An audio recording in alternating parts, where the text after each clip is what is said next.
On my way up this morning from Leesville, I was like, who the heck scheduled a meeting the morning after an election when we're all probably up at 2 o'clock in the morning and I'm up leaving the house at 6 o'clock so I can be here. That's whoever scheduled this meeting needs to be shot, I believe. And it's not my fault. I think it's my assistant Christy's fault because I'll listen to her, right? So, no, I do appreciate everybody being here. We've got a good agenda this morning and this afternoon on some issues we've all talked about the last few sessions. This is Dr. Evans's first opportunity to talk to the committee after being confirmed and so forth, talk about legislation and the agenda going forward. He's brought his staff with him. We appreciate y'all coming here as well. And so anybody have any remarks before we begin this morning? Okay, good. So let's go ahead and get started with Dr. Evans. You got till noon, so the floor is yours.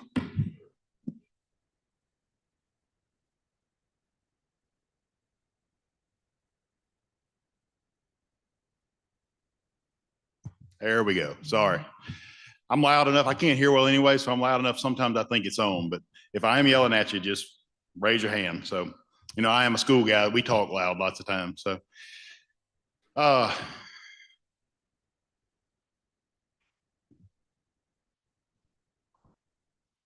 okay, good.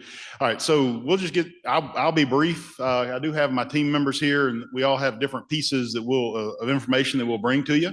But I just want to start off by saying thank you so much for convening this meeting. It gives us an opportunity to come over and share some information and talk to you a little bit about the department and how things are moving forward.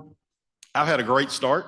I appreciate my team members. I appreciate the support of both this side, the House and Senate side. I have felt welcomed beyond compare. I feel like there was already a good relationship, but I feel like that relationship has been strengthened. And I appreciate the fact that the conversations that we're having between leadership here and leadership at the department have been very beneficial and moving us forward. So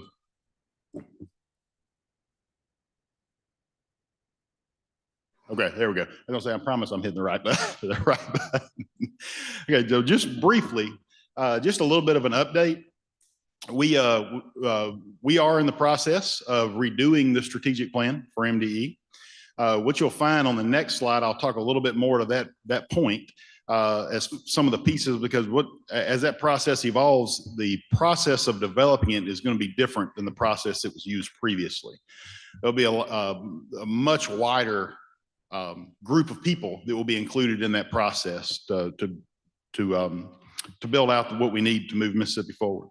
The second piece here, we are actually through the Accountability Task Force are in actually closer to the ending phases, if you will, of examining the accountability system to find ways to incentivize the district focus on workforce development. We have the next Accountability Task Force meeting is November the 21st.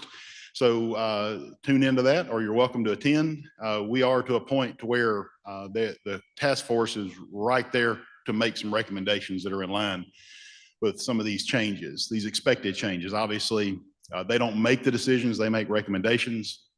But I know there's been communication back and forth between the department and the leadership here, and I do appreciate the support there, because we are trying to be on one accord as we move forward. That's extremely important to me, that we're all on the same page. Restructuring support for low-performing schools, that is part of that transition or that reorg in the department of creating the Office of School and District Transformation. We know in that office, our school improvement piece is there. We have already conducted interviews or had meetings with our lower achieving districts in the last 2 weeks, and have started that process of phasing in of a school first rather than a district takeover approach to school improvement, with the idea of taking, for example, if you were in a district that had 10 schools and there were 3 that were low achieving, providing intense support, if you will, to those schools to bring up the entire district in lieu of having to take over the entire district. Now, that's from an academic standpoint. Now, there are always going to be potentially governance issues which might require that other approach, but we're trying as best as possible to redesign how that looks, to provide that support academically. But obviously there are other pieces from finance, like I said, financial and governance issues that we have to work through as well. The fourth piece, integrating a workforce development and career and technical education through strong partnerships with business and industry. I am happy to say that last week convened a group of between 30 and 40 superintendents, business leaders, members of Accelerate, superintendents, CTE directors, and have started the process of creating a K-12 workforce development program for the entire state of Mississippi. The plan there is actually to break off as a result of that plan and start creating specific K-12 planning, workforce plans for each of the 8 different ecosystems. And what that allows us to do then is to provide a more intense level of support, whether it be financially, human capital, to those areas. And now we can measure that return on investment. And the goal also is to become much more nimble, if you will, in our approach so that we can provide from a workforce standpoint, this training specific to the business and industry in those 8 ecosystems. Because, you're focusing on it with the districts within those. So within the next couple of months, you'll see that work coming. It's continuing, but it'll come to fruition. And the goal of it in the end is to be able to create more of a reporting system. So you see, we have the traditional academic piece, obviously the accountability model, but to create that workforce accountability piece as well. So you'll see that as we evolve through, and we'll make sure everyone stays on the same page as we move through. The process of looking with teacher retention and for school districts, as well as, excuse me, teacher recruitment. We are working, Dr. Van Cleve and Dr. Murphy. We've met several times to work through those ideas and those processes with our universities, our EPPs moving forward in our districts. Obviously, the early childhood education pieces, we are intensely focused on that with the idea of trying to create eventually a universal pre-K program for all of our students statewide. There is a distinct difference in a student who has been through a structured pre-K program. I'm not diminishing the quality of other processes, right? It's up to a parent, but there is a difference in students. We know this when they enter kindergarten, they have been through an established pre-K program versus those that have not. And that is, we know that foundation is laid obviously before birth in some cases, but for sure, we have to make sure that we're getting our students off on the right step moving forward in order for us to reap the benefits of that as a state 12, 13, 14 years later. Also, one of the pieces, the seventh piece, I hope has started happening as a byproduct of the positive things that the department is doing, and also the positive relationships that I hope we're fostering, that I feel as though we're fostering. And that's to ensure that public education, even though, like I say this all the time, it is 2024, and we know that people have options. There are options out there. But as I said from the very beginning, my goal is to make public education the best option.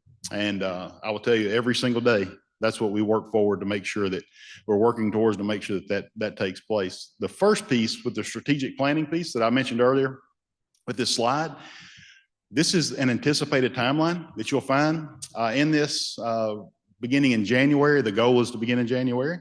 You see the focus groups, the survey pieces that'll be involved. These are the people that will be involved in it: pre-K, community colleges, IHL, workforce development groups, advocacy groups, business leaders, legislature, obviously school districts, school district leadership, teachers. The draft of the new strategic plan with the goals and targeted outcomes, and obviously the state board. I did not mention that, but obviously the state board as well is involved in that process.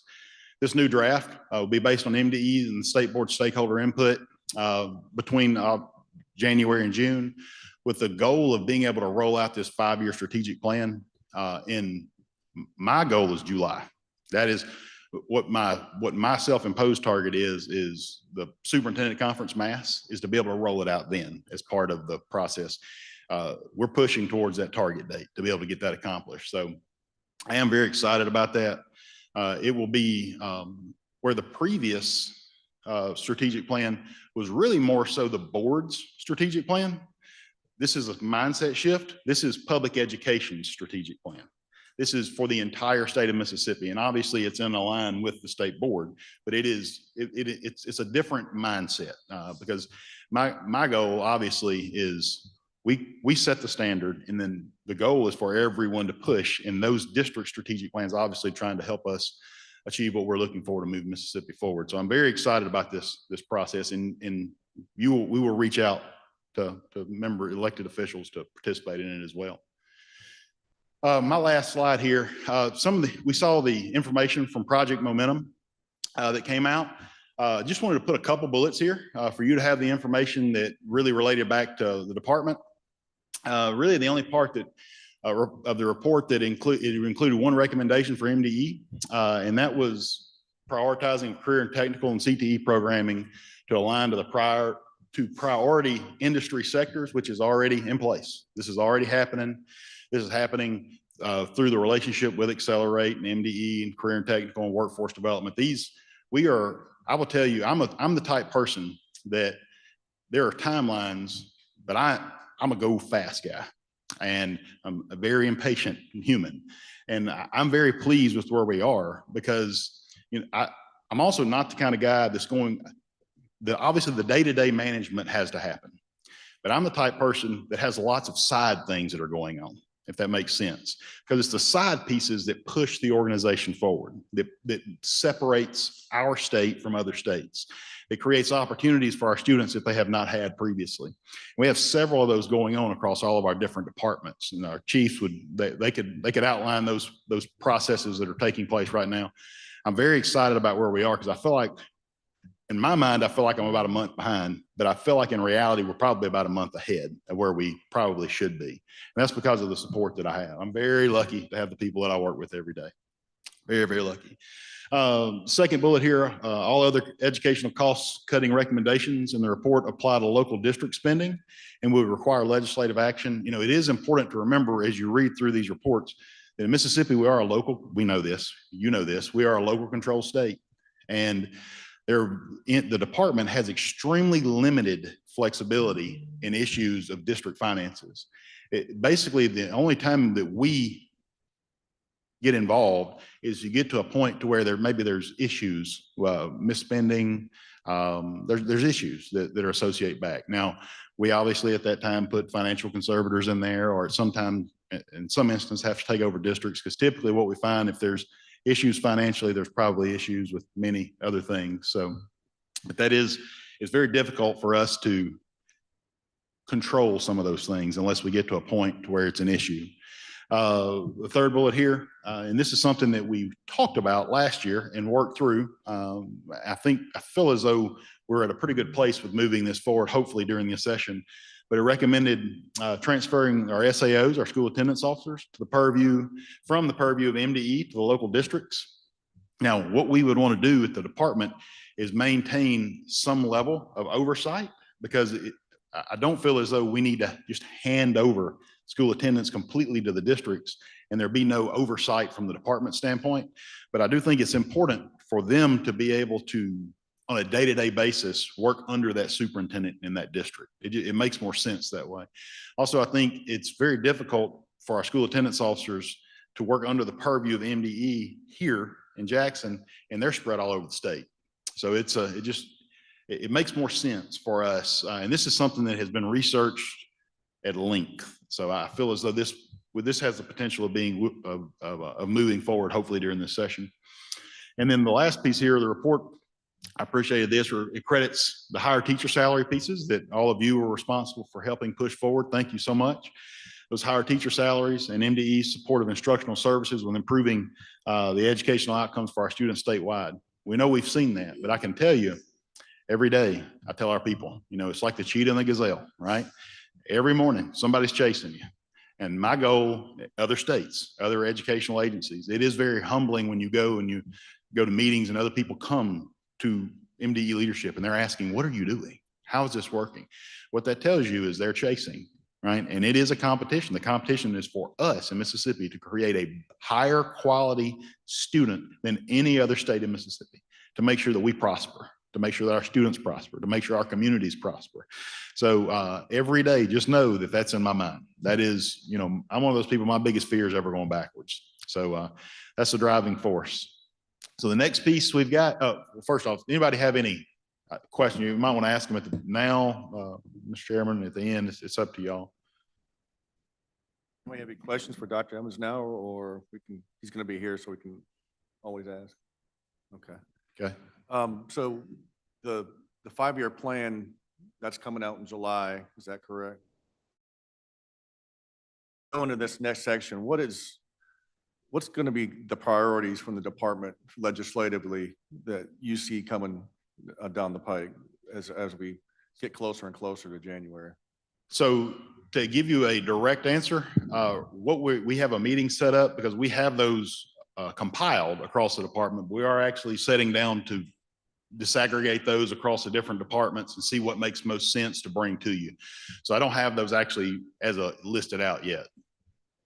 And I know the state's made a lot of progress in the last several years to improve our rankings. You know, we're up to 35th in some rankings and so forth. What do you see we need to be doing to keep that momentum going forward to even go higher? Mhm. You know, I know those folks out there that want to naysay and say it's not really what it is, but I mean, we have Mhm. improved so much lately, and how do we keep that going, and what do we need to be doing to make that happen? Oh, I would tell you, that's a good question. I would tell you what my ask would be is you continue to support on your end. That's very important, the support that you give us. But what we're doing is continuing to redefine and move forward in the support that we provide to districts. And also for you to continue, obviously, you to continue to have those high expectations because we're going to continue to have those high expectations. And obviously literacy has always been a focus. I mean, that's one where we've seen the most growth.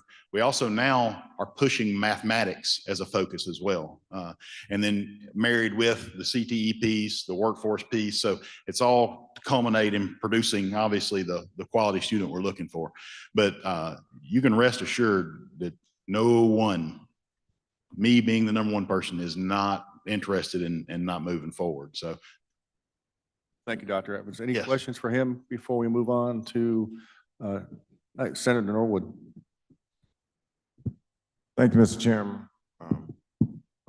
Dr. Evans, looking back at, I guess that's on page 5, the 1, 2, 3, regarding the transfer of the school attendance officers.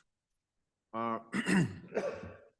guess one of my concerns is when the absenteeism and when the students are out of school, and a lot of the blame has come back to the State Department, or is placed on the State Department regarding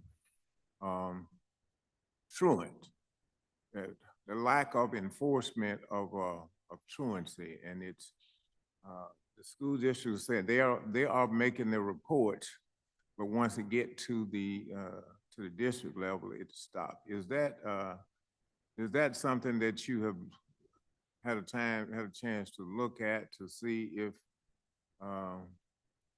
because, you know, I mean, I'll be honest with you, I've gotten beat up in several community meetings I've gone to, because I got the report from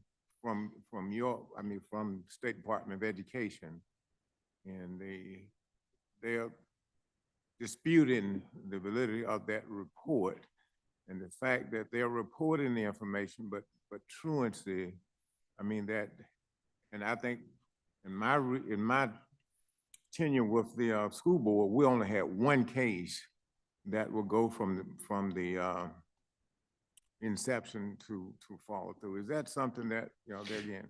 Yes, sir. And that's another great point. What I would tell you is it is the expectation of our school attendance officers that work under the purview of Dr. Tell that they follow the procedures that are put in place. So once a student gets to a point, a threshold in which it triggers a report, our school attendance officers have no choice but to report that. If they're not reporting that, then we will deal with them.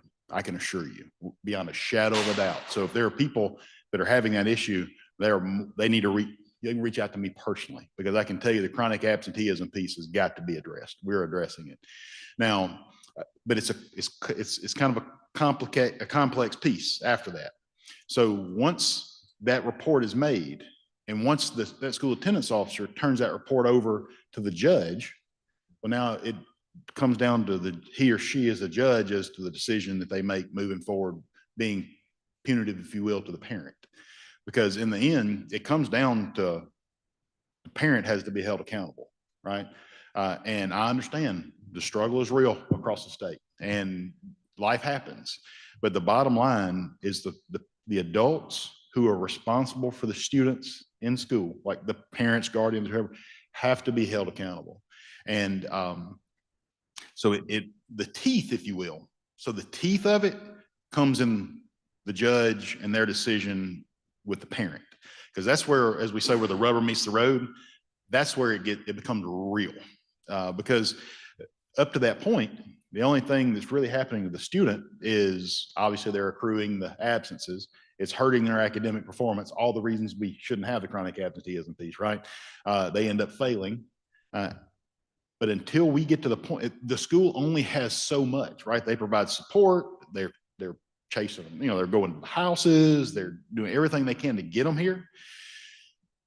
But in the end, we have to be held accountable as parents and guardians for it. So the more support we can get from the legal side of it, the better it will be. Because I can tell you, I can give you my word, if we have school attendance officers that are not doing what they're supposed to do, they will be held accountable, I can assure you, because it is very important that we're doing our part to curb this issue of chronic absenteeism. I mean, because I guess my concern, and I can appreciate that. And if we're provided the information, I mean, I can't speak for anybody else. I'm in Jackson and Hines County, but if I'm provided and I've gotten the information and I've gone to the schools and I've challenged the schools, but they challenge the data. So if I can get the information, and if it's the judge that's not, then we will, at least I know where to go. Because I mean, I want to support that, because I just think we have too many children that are out doing school hours that are not in the school. And I definitely believe in holding parents accountable and responsible. So if we can help, and this is a conversation that we can follow with, but I can support that. Thank you very much. Yeah, I appreciate your support on that too. Thank you, Senator Norwood. Okay. Well, I think it's just to expound on that, when it gets to the legal system though, what I've seen in my practice is parents, if they're getting pushed too far, they're just going to yank their kid out of school and homeschool them from that point forward. So I think it's a delicate balance. I think at some point, if you're punishing the parents too much, they're going to say, okay, I don't want to be on the system anymore. I'm just going to homeschool my kid and my child. And with our lax homeschool laws, there's nothing to prevent that at this point. So when we deal with chronic absenteeism, I think we have to look at the whole continuum of the process and figure out how we can improve on it in itself. And that's a big issue. That's a very good point, because there is like a happy medium in there. Okay. Because we do not want them out and not getting educated. Right. Correct. So, all right. Thank you, Dr. Evans. I think we have up next, if you want to introduce Dr. Gavin, if you would. Dr. Gavin, she is the right hand. She is all-knowing when it comes to financial services. So. And Dr. Gavin, you're here to talk about the funding formula. I think we have a new formula, and you've been studying quite a bit since we left town in April or May. So if you could go ahead, if you could talk about what your experience with the formula is, the pros, the cons, the fixes, if any, at this point, and just kind of give us some feedback as to what you've seen regarding the formula, please. Thank you. Okay, thank you, Mr. Chairman. Good morning. In general, we believe that the Mississippi Student Funding Formula is working well. Specifically, the use of the average net enrollment as compared to, as you know, under MAP, we use the average daily attendance, and under the new formula, we use average net enrollment. So we believe that that is working well. Obviously, it's producing higher funding for our school districts. And we also believe that the additional weighting for the specific components, that's an added benefit to the school districts. As you know, there is weight put on special education, those various tiers, also the CTE and the sparsity, those various components, we believe that those are beneficial to the school districts. Some of the district's concerns as we talk about the new funding formula, the weighting addition for CTE, currently it's based on grades 9 through 12. We're hearing from the districts that students actually enroll in CTE programs starting with grade 7. So there's a concern that there could be additional funding for grades 7 through 12 as opposed to 9 through 12 as it relates to CTE. Meeting the maintenance of effort requirement for SPED and title after the whole harmless provision expires, districts are concerned that once after, I believe, FY 28, when the whole harmless component is no longer in play, that they're concerned that there could be repercussions if maintenance of effort is not met there. There's also consideration for raising the 55 mil cap per our code sections. We have about 41 districts that are at the 55 mil cap. So we're asking possibly for consideration for raising the cap from 55 mil to something different. As I said, we do have about 41 districts that are at the 55 mil cap. Another concern is that the gifted funding does not equate to teacher units as it did with MAEP. Under MAEP, the gifted component was based on teacher units. This is now a weighted component, so some districts feel like they're getting less funding for gifted programs. Transportation was replaced with the sparsity weighting. Not all districts under the current formula receive funding based on sparsity. You have to have 8 districts that have more than 8 students per square mile. They do not receive funding based on the sparsity component. And I believe we have about 60 districts that did not receive funding strictly based on the sparsity component.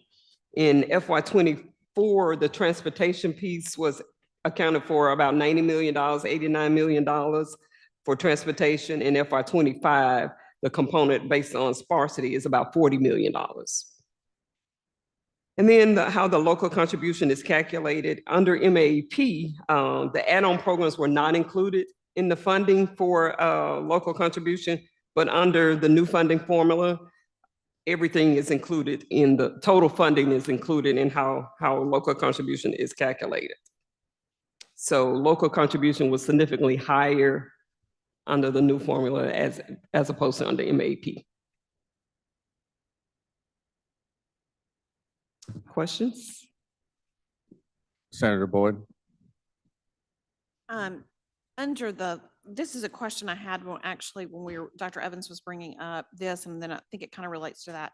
Can you tell us what, just on average, the percentage of local dollars are, local contribution is for a district? So I don't have the average, but I can tell you under FY 24, under MAP, in total, it was 661 million. And under FY 25, the new funding formula is 776. So it's about 114 million higher. Okay.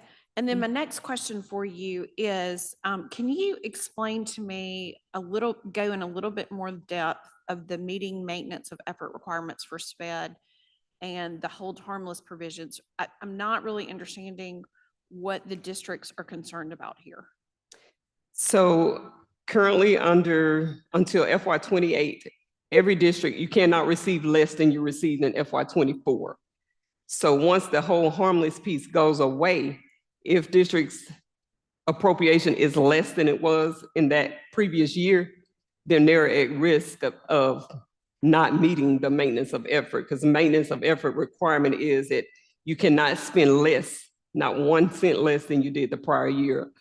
If you do, then you're at risk of not meeting the maintenance of effort, and this is a federal requirement. Right.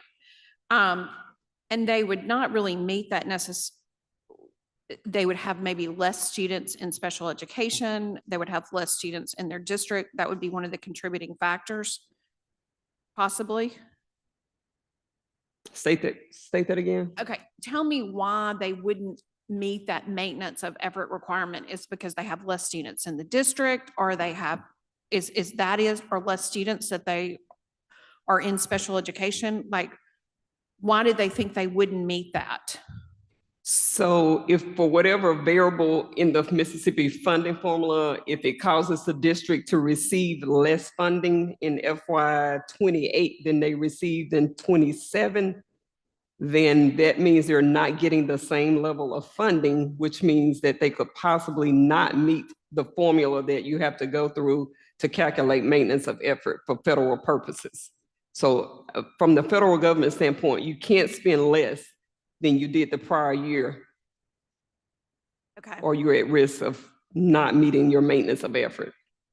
So your expenses have to be at least at the same level as the prior year. And so if the districts, right now, they're at a whole harmless, so that's not an issue. But if for some reason they receive less appropriations in FY '28, then that's a concern. Okay, even if the district has less students, let's say in special education through lower enrollment or because of lack of identification, are not needed, then they still are at risk under Title.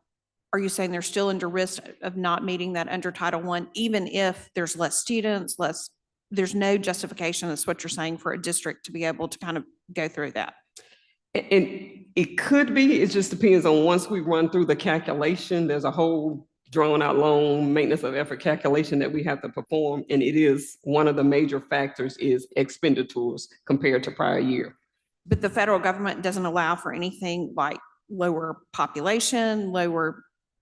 They do, Okay. they do. There are some considerations for that, yes. Okay, Mhm. all right, thank you. Mhm.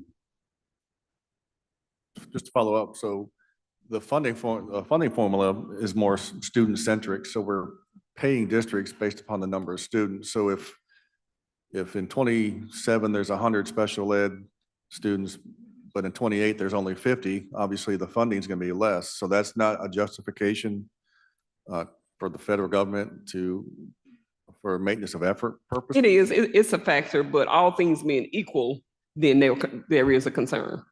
Okay. All right. Thank you. Senator Wiggins? Thank you, Mr. Chairman. My question is to hopefully help me understand, and I think it's going to involve what you have up there about raising the mills. So a couple months ago, the coast school districts, and I'm talking all the way Harrison, Jackson County, all the way up to Forest County, Lamar County, met with a number of legislators and talked about, or a big issue was, I guess, the amount of local funding and the way what they were, as I understood it, talking about was they have an issue because how it was done, and it's requiring more funds locally, if I'm not mistaken.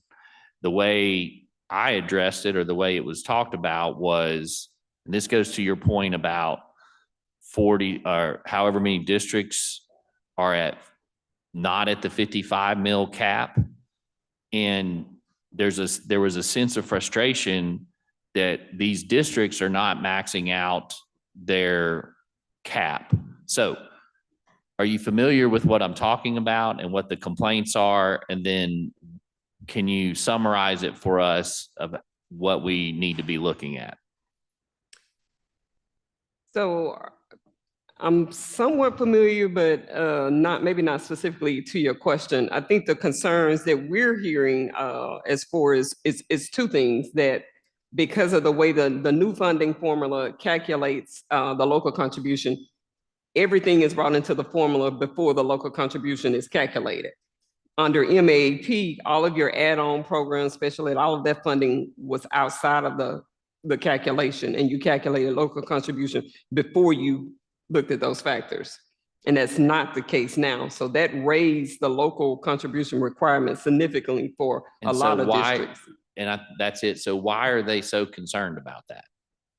Why are they complaining about it? Let me put it that way. Why are they complaining about the locals having to pay more? Did they have? Yeah, exactly.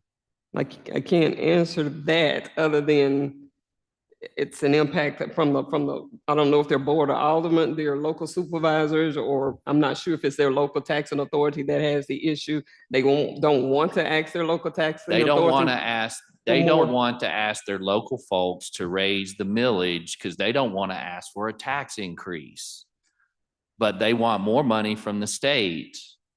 And what I've been hearing is, and I appreciate you nodding because that seems to be the case. we're in a partnership, it's local and state. And if I'm correct on the way this was done, that there is no loss of total funding. Am I correct in that for the That's- districts? That's correct. Okay, so the total fundings are all exactly the same. In essence, it's just who's footing what bill, I guess you would say.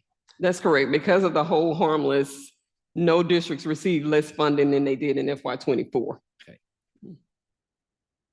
That this issue that we're talking about, does that in any way affect the educational outcomes of what's going on with the children? I mean, I can't really speak to that, but I would say no, you still have the same amount of funding. Okay, Mhm. it's just allocated in a different way. That's correct.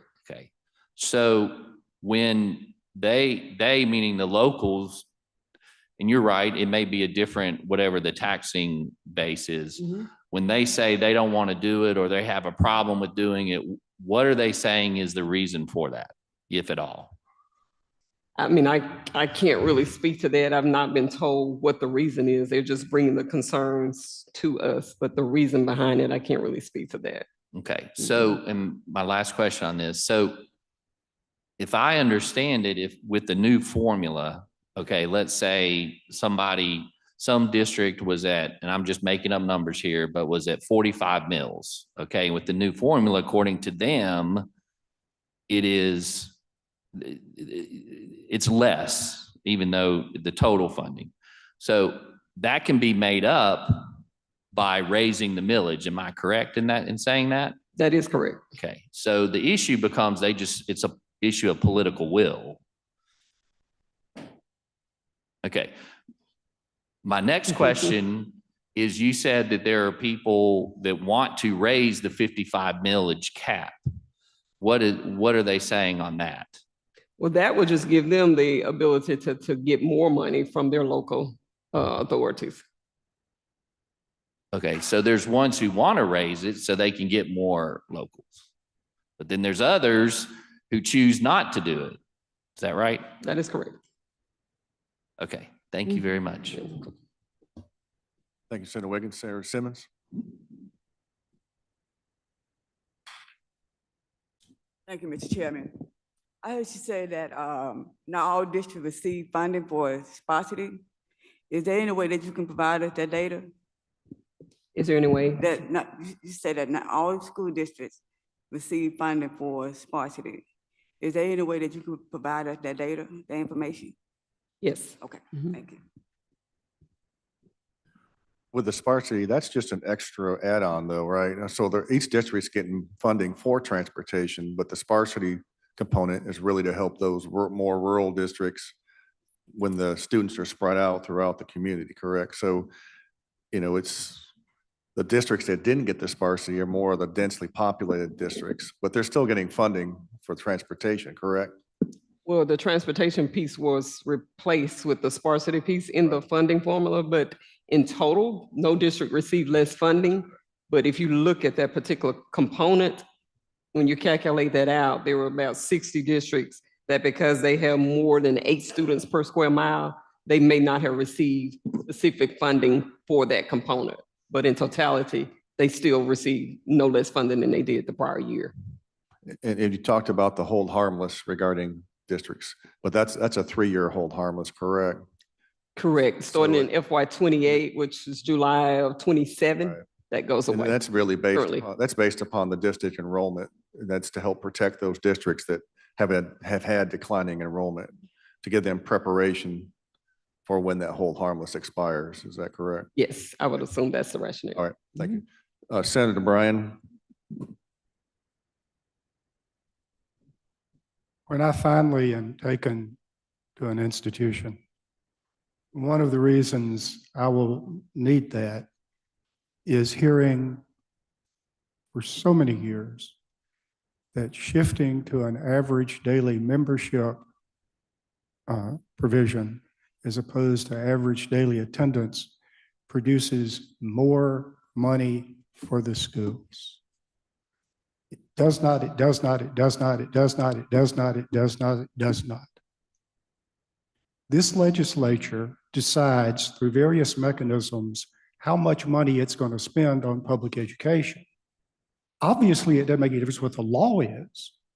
We've been ignoring the law for years and proud that we ignore the law and tell everybody we're not going to obey the law and they're tickled pink about it. What the legislature does is through a number of devices says we are willing to spend X amount of money on public education. Okay, you're going to divide that up based on average daily membership or average daily attendance.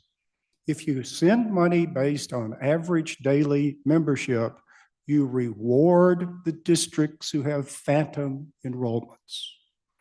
All these students who are not going to class that you were so upset about a few moments ago, you're sending checks to the districts for them. Whereas if there's another district that's getting the difficult students into the classroom and dealing day after day with the difficult students in the classroom, they are being underfunded so that you can overfund the students with phantom enrollments. It's yet another system where we're rewarding misbehavior and punishing people who are doing right. That's also what you're going to do when you send the attendance counselors to the school districts. Many school districts don't want the difficult student. They get them out of their hair. And so they won't, the incentive to get the student to come to school isn't there. That's why from the very day we had attendance counselors, which was before I got here, there was the desire to have someone external to the school with the duty of getting the children in school. But anyway, that just this nonsense that somehow average daily membership gets you more money than average daily attendance, it does not. Secondly, I would like to say, Mr. Chairman, that is someone who has spent basically my entire time down here trying to have the state pay a greater percentage of the cost of public education and relieve the burden on the ad valorem taxpayers. I'm not excited to go tell everybody, this is all the money you're getting from the state. If you want more money, you go levy taxes on car tags and homes and businesses, because this legislature doesn't have, to use a term I heard earlier, the political will to pay a bigger percentage of that. Just like in many other areas, we're bragging about what we're doing on the state level, the result of which is we're forcing more and more and more down on the local level, which results in money coming out of the pockets of the ad valorem taxpayers. But I guess we'd like that because they get mad at the local folks and not us, because we're abolishing the income tax. Hoop-de-doo. The legislature's wonderful. It's the fault of the local school district that my car tag's $6,000. The state can and should fund a bigger percentage of public education through our broad-based funding mechanisms. State sales tax, state income tax, collected, all of which is collected across the state. It comes into Jackson and we send money out to the various school districts based primarily on the per student basis. And so what that does is it alleviates the disparity between the property poor districts and the property rich districts. But I am 100% on the side of the people who do not want to raise local property taxes. And I do not wish to be associated with those who are fussing at the school districts because their local millage is not 55%. All right, thank you. Do you have a question? Senator McClellan. Thank you, Mr. Chairman. Could you just real quick and briefly, gifted funding does not equate to the teacher units funded with MAEP. So with the change that we made, we're hurting gifted students? So that's not exactly what I was saying. Under MAP, based on the number of students, the districts gave us the number of teaching units that they needed for gifted students. Under the current formula, gifted students are funded not based on teacher units, but based on as an added component. I think it's 5, you take the average net enrollment and it's 5% of 5%. So some districts just don't get the funding that they've gotten in previous years for that particular component based on the way it's calculated. In prior years, as I stated, they gave us the number of teachers that they needed. Now it's a formula, it's a percentage, 5% of 5%. So it doesn't really have anything to do with if you had 1 year 100 gifted students and the next year you have 50 gifted students. It's basically the number of attendance or membership that you have. 5%, yes, 5% of that number, and then times 5% of that. Thank you. Dr. Gavin, so these are the district concerns. What is the department's position on those concerns? And what are those, any of those concerns, issues that we as a legislature need to look at addressing and modifying? Or is that just you're presenting what the districts are concerned about? So those are the district concerns. As Dr. Evans stated, we're going to huddle as a team and decide which of those particular concerns that we want the legislature as a department to address. Okay.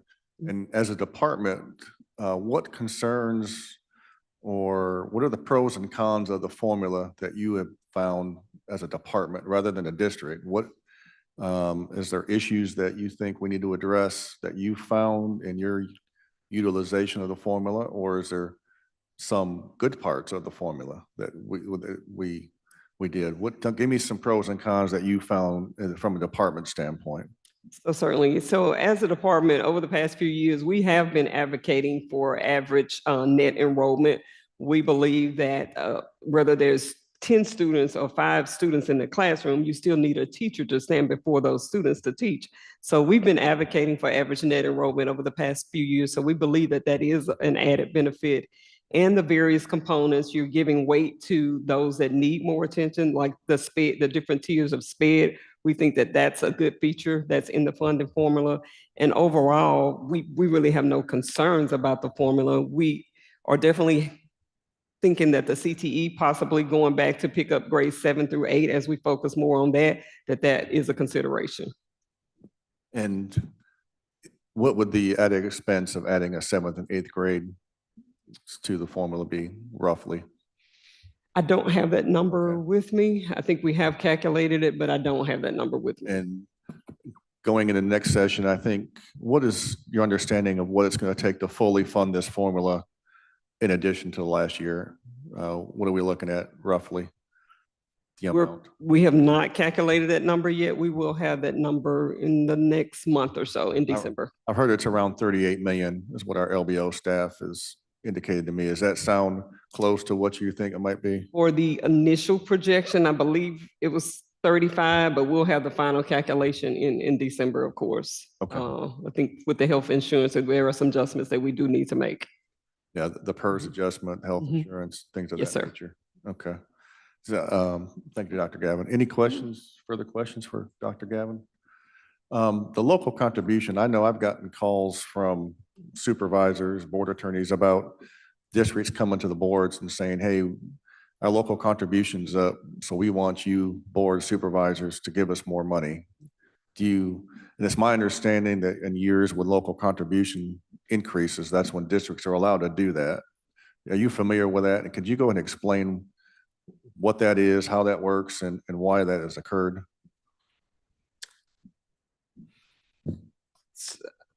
So if I'm understanding your question, you're asking why is the local contribution But up? under statute, it's my understanding that when local contribution, on paper at least, increases, districts can go to Board of Supervisors and say, increase the ad valorem that's being paid to us. This is in addition to the 4% they could ask for and so forth. But they can only do it in the year the local contribution increases. Are you familiar with that? Yes, if they can request up to the 55 meals. We've had some districts that don't want to make that request, say that they don't, business managers have told us that their board does not want to make that request of their local taxing authority, but they do have the ability to go up to the 55 meals. And you said 41 districts are at 50, at the cap of 55. Yes, That would mean roughly 100 or well below, or below that, correct? yes, Roughly 100. slightly above 100, yes. I think the vast majority are roughly 20 to 30 mills at this point. Is that your understanding?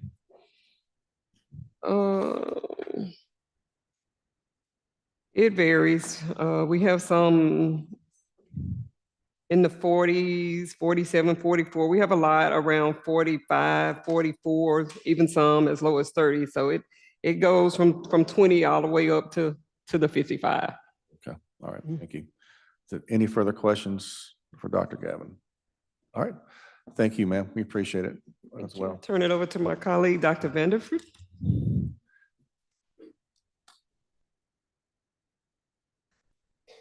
Good morning, I'm Paula Vanderford. I serve as the Chief Accountability Officer. And within accountability, we have the Office of Teaching and Leading, which is really all things educators. And that's led by our Associate State Superintendent, Dr. Corey Murphy. And within that area, it's broken down like the Office of Educator Licensure, Office of Educator Misconduct, and then we have the Office of Educator Continuum, which is led by an Executive Director, Dr. Courtney Van Cleve. And within the Educator Continuum, like we work with educators from the period of, or from the time of recruitment through retirement. And so on an annual basis, we conduct a couple of surveys, the teacher recruitment and retention survey, and then the educator shortage survey. So I think the results of both of those surveys that this office conducts on an annual basis will address a lot of your concerns around the teacher shortage and actually provide some very important information and background on those shortages. So at this time, Dr. Courtney Van Cleve, I'll ask her to come and walk through a few slides since her office conducted the surveys and have conducted the data analysis.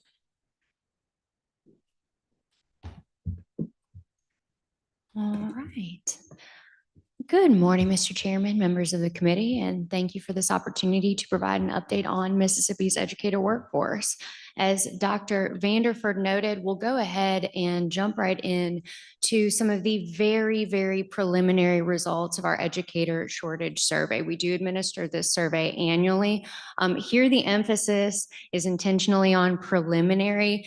We do have 100% of Mississippi public school districts reporting yet again this year. That was as of last Thursday. So we were able to compile the results by Friday in order to show some of these preliminary items that you'll see here.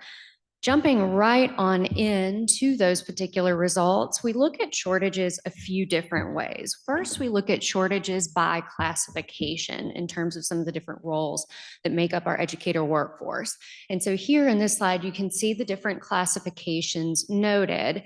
And the bottom row is actually going to list the totals, here again with 100% of districts reporting. Those particular totals are then broken down into change over time. So both change in comparison to the results from last year, the 23-24 school year, and then comparison in terms of our original survey administration during the 21-22 school year. So as kind of a high-level overview, what we're seeing here is that while we are noticing upticks in terms of the licensed teacher vacancies since this time last year, we are seeing that they are down slightly since our original survey administration in 21-22. Now, on the other hand, if you look at administrator vacancies and support staff vacancies, those we are seeing that while they are indeed still there, they are down across the board, both kind of in comparison to last year and our original survey administration. We also then look at shortages by region. And so here you can see teacher vacancies by congressional district. And again, those are just those licensed teacher vacancies. And you can see the rate of increase or decrease as compared to last year by congressional districts, with increases noted with that plus sign, decreases noted by the purple highlighting there. So then the final area that we look at is subject areas in terms of shortages. And so here are the largest shortage areas as reported. Can you hold on? Sure. Has a question. If you could. Yes, I'm sir. sorry to interrupt, but I just have a quick question when Yes. as I interpret these numbers. I'm trying to determine whether positive is good or bad.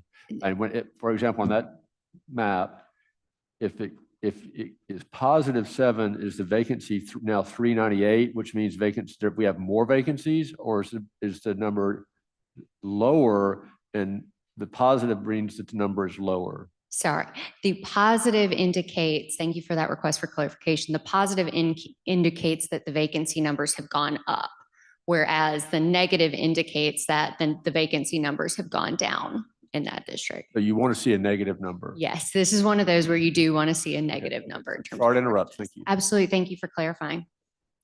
Mr. Chairman, could I ask a quick question on Sure. that? I assume that if my enrollment goes down and I have the same number of teachers, that my teacher shortage is improved.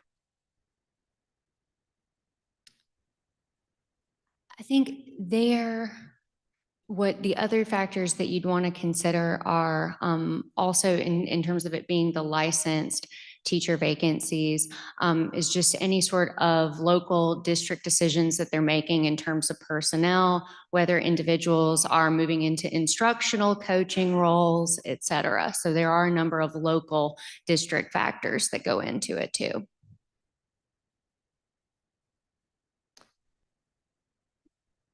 So then the next area that we do look at is we look at shortages by content area, by grade level, and subject areas. Here where we can see that being that, and some of our 3 largest areas of shortage overall are at K-12 special education, lower elementary K-3, and upper elementary 4-6. Again, having some of those substantial shortage areas in comparison even to middle school mathematics and middle school science, which then round out the top 5 in terms of the largest shortage areas. So to kind of points that were raised earlier, whenever we're looking at the shortage, yes, sir. So when we say, okay, there's a vacancy at a school, how do we determine, how do you define a vacancy? How do you say, okay, you know, how do we know that districts aren't plussing up their vacancy numbers in order to get more funding or significant, something, you know, I'm just trying to define how do school districts say, we need a teacher here, we can't fund it, so it's vacant. And then the second part is, what do they do without that vacancy? What do they do with the students? Are they making classroom sizes larger, or how do they fixing this problem, I guess? Sure. So again, these are indeed local district reported results. So these are the results that we hear from superintendents and or their designees. With that being said, in terms of defining vacancies, the way that we typically think about it is that, you know, a shortage, any day that you don't have a licensed and certified educator within a classroom before your students is indeed a shortage. And so personnel is always a moving target. It's admittedly tricky because what you've got is you will have, you might be short in terms of your classrooms when you start the school year. Sometimes districts face early retirements. Sometimes they face just unexpected circumstances where somebody has to move to a different area, et cetera. So we do use that term vacancies to cover the anticipated needs where superintendents are seeing that I don't have enough teachers for the students within our charge. Then to your other point on what do districts do when you don't have the teachers that you need, we see them looking, I think there are a few different areas. It's not an exclusive list. We'll see things like long-term substitutes. You will look at sometimes, you know, they do increase, you know, enrollment within classes, typically always within to the best of their ability within the allowable classroom sizes. And I think, but more often than not, what you'll see is that they do go towards long-term substitutes, if possible. Has there been any studies or data showing a correlation between a vacancy and the student outcomes? Is there anything, that information out about that? We do it from our end. That's not a study that, to the extent of my awareness that we have, but we're always listening and willing to take in if that's an area of interest moving forward. Thank you. Sorry to interrupt you. No, absolutely. Enjoy the questions. All right. So hopefully too, this will offer a little bit more insight. Yes, ma'am. In looking at these, I'm looking at these numbers in special education, and if I'm not, and correct me if I'm wrong, but special education under IDEA requires a highly qualified teacher to teach those students, correct? We do require proper certification and Okay, endorsement. so it is difficulty to obtain substitutes. You can't do really emergency certificates for those classes because they have to be the highly qualified teacher, correct? And so is this putting us out of federal compliance from many of the school districts in the state if they're not able to obtain those teachers? What we do know is that our districts are working incredibly hard to ensure that certification. And at the same time, we make sure that, and that's probably an area I also need to defer to my colleagues, we do make sure that we are staying in compliance with federal reporting requirements. Okay, if we have that big of a deficit, it seems to me that there's no way we're skirting very close to being out of federal compliance is what I have large concerns about. So I'd love to see some additional numbers on how we're filling in with highly qualified and that with either long-term subs or things like that, just to see where we are in federal compliance on that. Absolutely. Thank you. All right. And then yep. Yes, sir. So I just want to ask now, before you move into this next topic here, because, we've been looking for solutions to this. And as you're aware, last session, we passed a bill to allow retired teachers to go back into the classroom.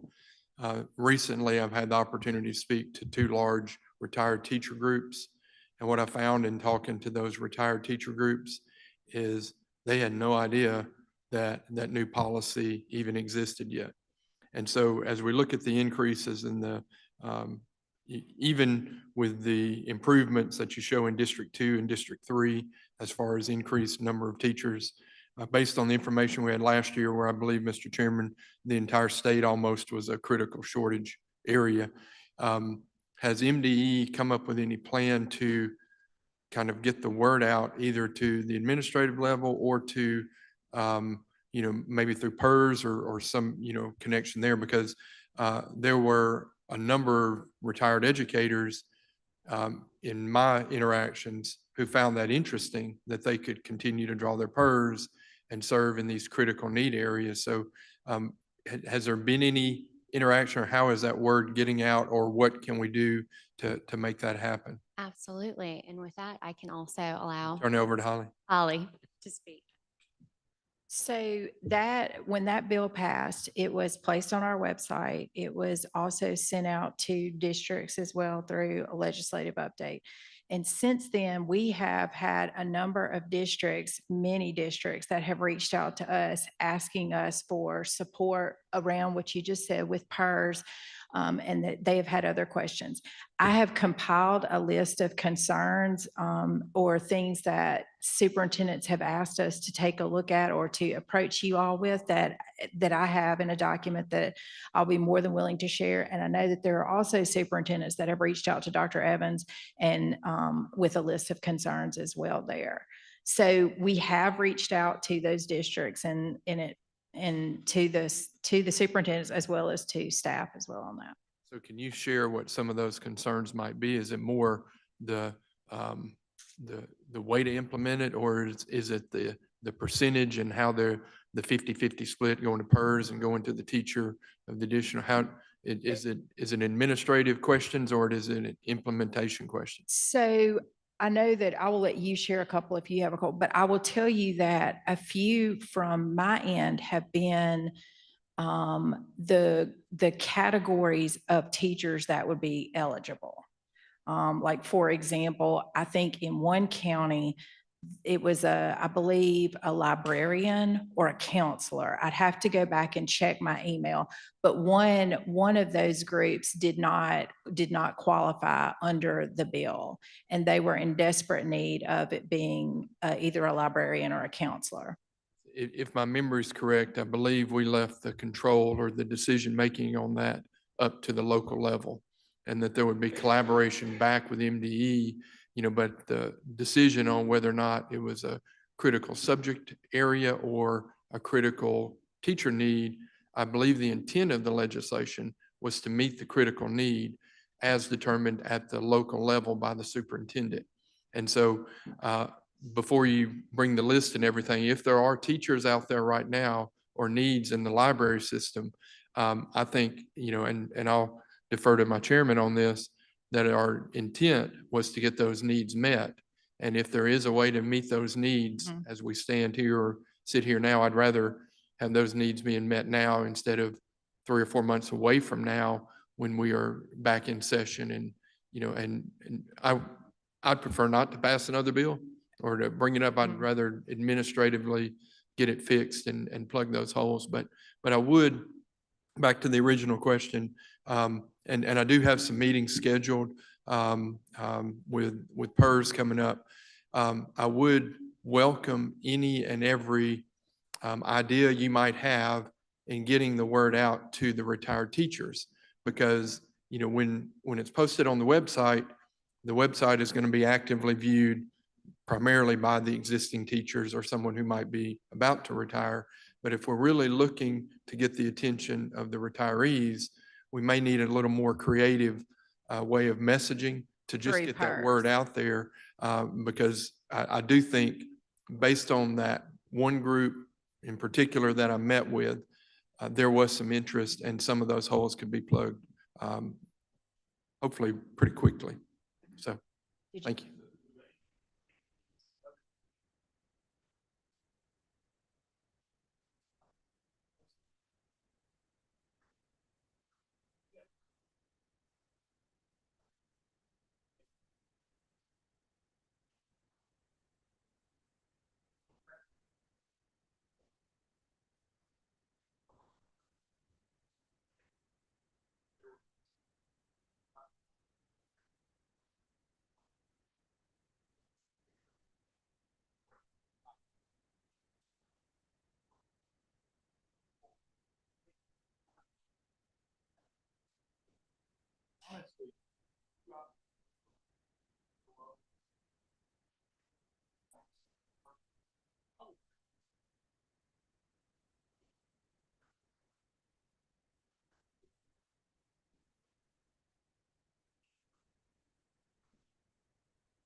Right. And that's why we put the local control in there, and we put the determining factor on the local superintendent to define the critical shortage need at that level instead of at MDE level.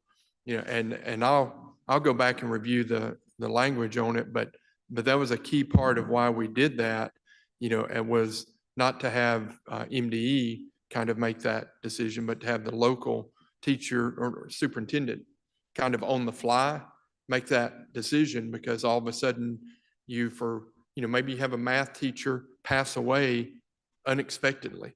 And that immediately, in my view, becomes a critical shortage need if you don't have another math teacher to fill that key need.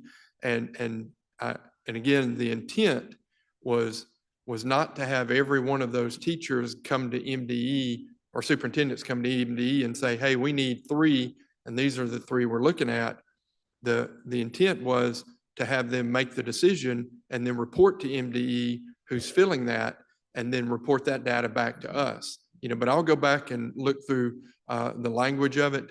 But pretty positive on what we put in there. And I would love for, us to talk about that as soon as we can, if that's a hang up to this and is preventing that from being utilized.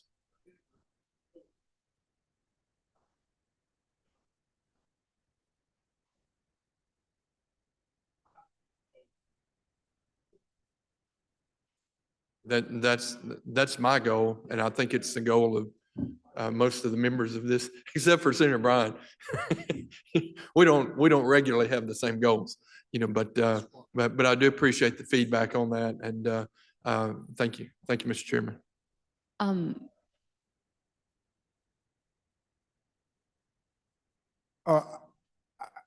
I was simply going to say that once again, Okay. we're discussing the retirement system, and we are making decisions that have implications for the retirement system.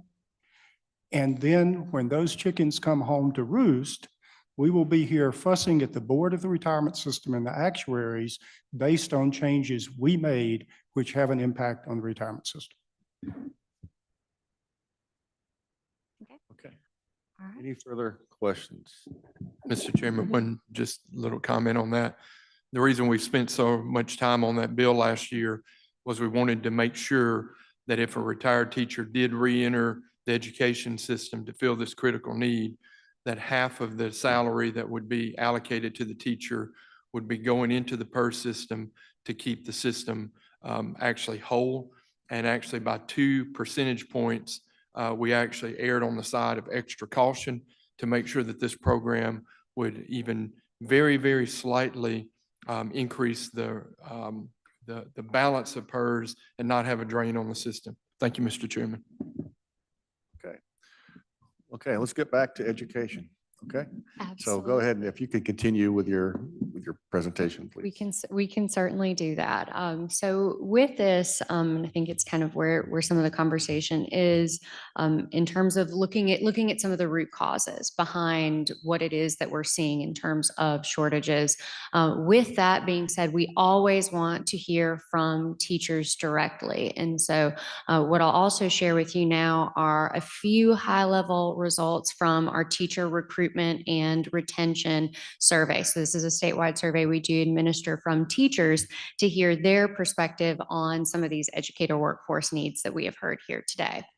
So with that being said, we often think of in terms of our educator career continuum, how we can support educators from recruitment to retirement.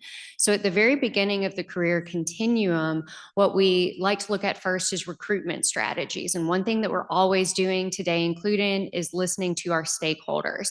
And so over the years, we've collected a few different innovative strategies that we've heard from survey comments and also from stakeholder feedback sessions on levers that might really stand a chance at increasing teacher recruitment. So we asked teachers themselves, which of these would actually be most motivating of that increased days for sick and or personal leave emerged as a clear front runner. That being said, we did have a few innovative strategies in here, such as dedicated transportation for employees' children, like a shuttle bus between schools.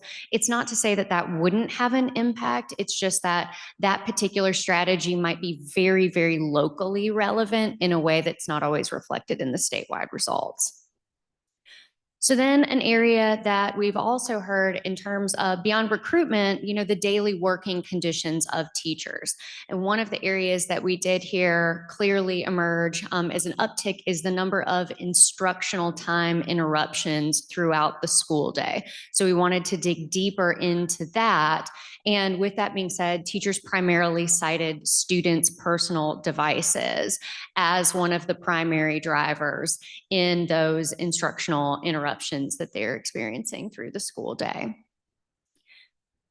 So then thinking further on into working conditions, We also want to consistently look at the interconnectedness of school leadership. That's one thing that we've continued to hear from teachers, is that second only to compensation, school leadership usually emerges as the second biggest factor in teacher attrition. So what we wanted to do was flip that and actually think about what are the strategies that school leaders could employ to increase teacher retention. One of the areas that teachers noted was the need for trust and autonomy. And then finally, an area that we've continued to hear within survey administration is around calls for increased compensation. And so here again, we wanted to dig deeper into the driver behind those calls for increased compensation. We've heard it previously that teachers have appreciated the teacher pay raise. We've continued to see those calls for increased compensation. And with that, teachers primarily cited the increased cost of living due to inflation as that primary driver for calls on compensation, more so than what we typically think of as like competitive factors, competition with other salaries, or even competition with other states. Mostly just hearing from teachers, oh, it's simply just costing more to live these days. And so given some of those particular findings that we have, we'll be kind of close out on some of our statewide strategies that Before we we get to have. that, I think Senator Wiggins Okay. had a question, if you don't mind, please. Yes, sir. Thank you. Back on, I guess it's page 16, what you mentioned about personal devices. Yeah. So we've heard local control here. Dr. Evans mentioned local control. Is there anything right now that prevents the local school boards from either prohibiting or limiting personal devices? Not one thing, not the law, not nothing. What's the answer to that? I couldn't hear your head. No. Okay, thank you. No. Thank you. So next board meeting, I'm just hypothetical here. Next board meeting at the schools, they could put it on the agenda and pass it if they so chose. Yes. Okay. Is that being done statewide? Not to the extent of our knowledge. Do we know why?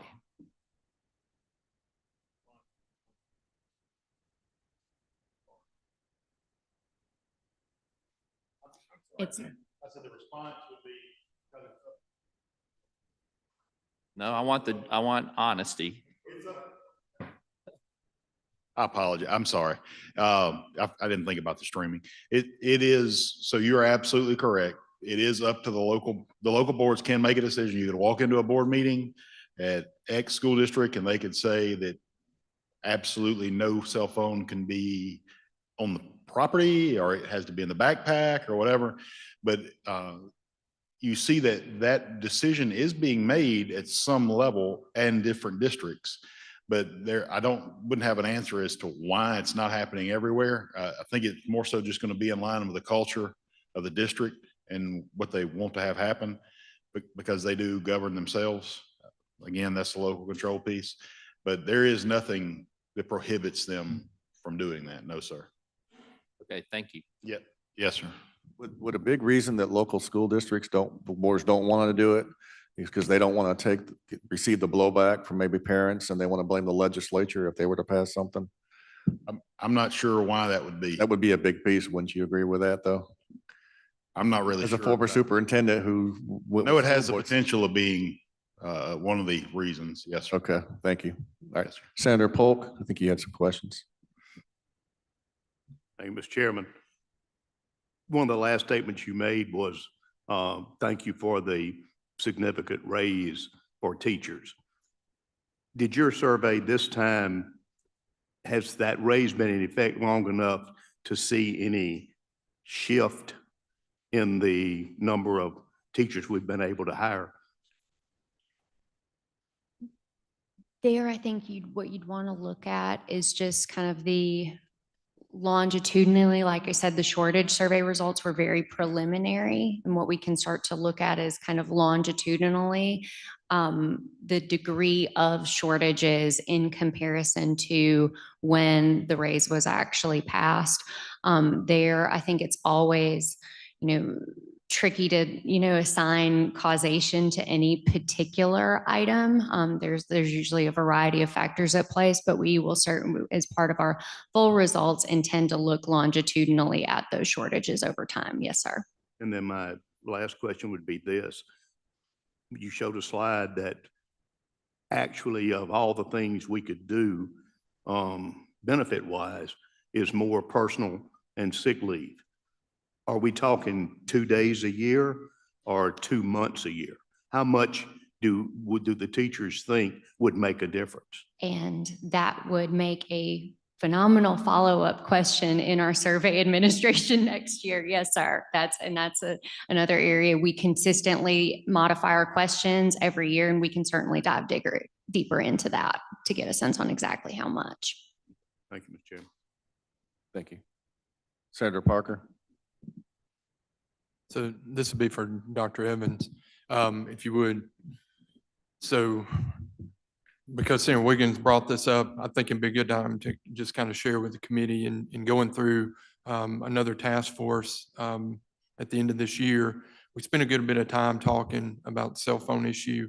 And one thing the task force asked MDE was for a report from the districts on what their policies were and what they were actually doing. So just want to let the committee know that MDE did produce this report.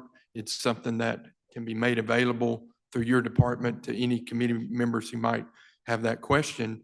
And the answers on that ranged from we're doing this to but we're doing nothing and we're not going to do anything about it. But I do know in the last week or two, we had a teacher in our area who resigned because she said that she was tired of looking out at her classroom and seeing no eyes and seeing a lot of people just kind of looking down continually.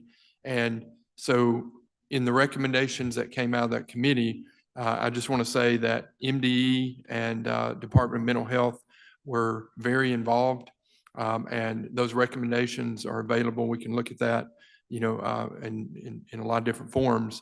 And I do think that, to Senator Wiggins' point, I think local control is what we need to have on it, with a guideline of that local control needs to involve ensuring this or that.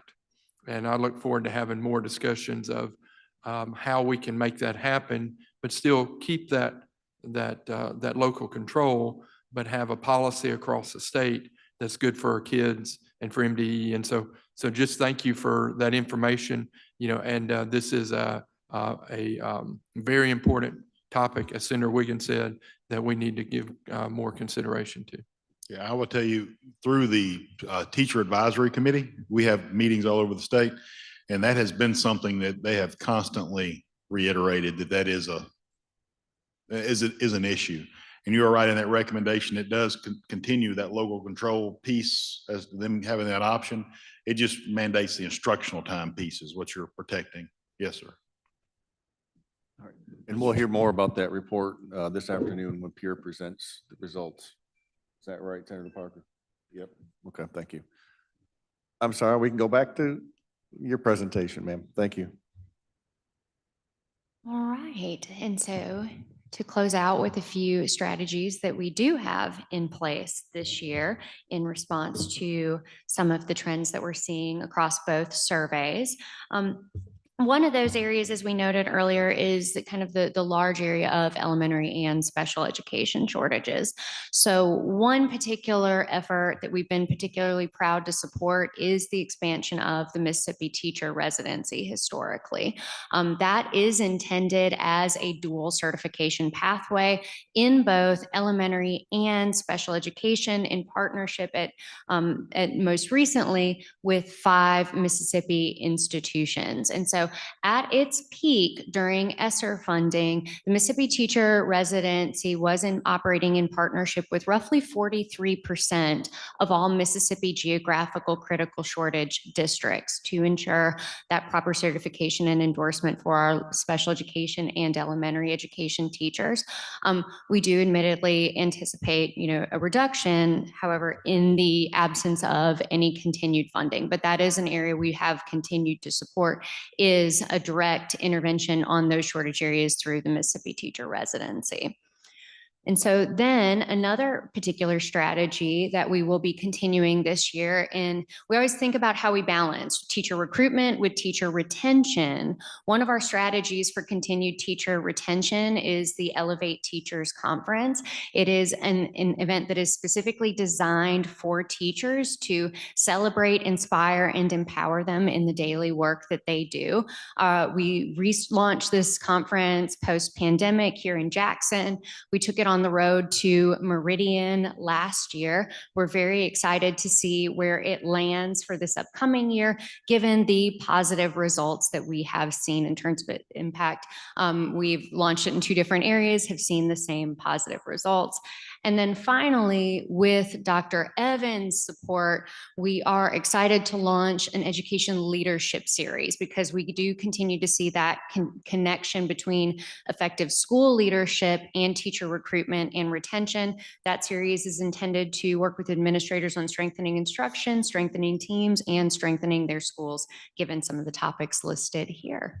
And so with that, those are some of our statewide strategies, and happy to either hand the mic to my colleagues or address anything. Yes, sir. So it's my understanding we have a critical shortage in STEM and SPED teachers throughout their states. Have you looked at what other states are doing to try to recruit? I believe Alabama provides an incentive on top of their annual salary and so forth. Some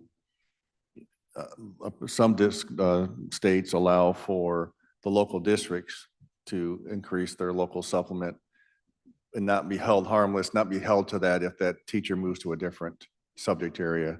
Have you looked into some of those things to help increase teachers going into that field? And if so, what are they, and what kind of recommendations are you looking at? Sure. Yes, some of the common recommendations and areas that you've noted were across states is salary supplements unique to special education teachers to have an increased compensation that is competitive. I think one of the more emerging strategies, not necessarily at a state level, but this is local districts outside of our state, is what they're looking at are some of the additional administrative requirements for special education teachers, ensuring compliance with their individualized education plans, et cetera, ensuring that those are indeed strong and in place. And so some of the districts in other states are looking at innovative staffing models where more so because we typically think of instructional style supports, but they're looking at how can they offer additional administrative support so that special education teachers have additional assistance with a lot of, for lack of a better word, kind of some of the paperwork and the requirements and ongoing compliance is one of the more recent strategies. Thank you very much. Any further questions? All right, thank you. I appreciate you. All right, who do we have next? Dr. Vanderford?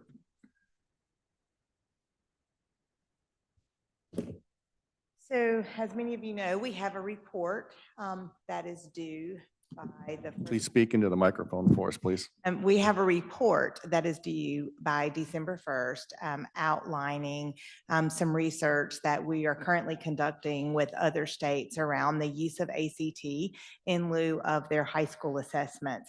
So just briefly ahead of the report, since we're on track to publish the report and have it to you by December 1, but we are just wanted to give you a few updates. Like there's 8 states that are utilizing the ACT in lieu of.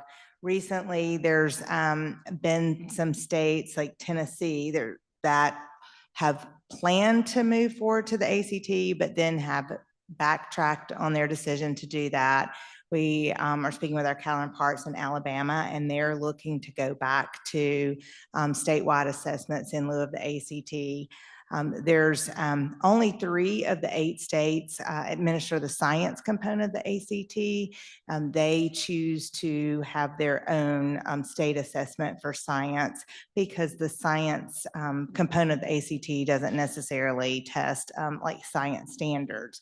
So we've engaged several groups. We're working very closely with ACT. We have a great relationship with ACT because we currently administer that to all juniors as part of our accountability system. We're also engaged in conversations with the Accountability Task Force, the Technical Advisory Committee, as well as other state educational service agencies.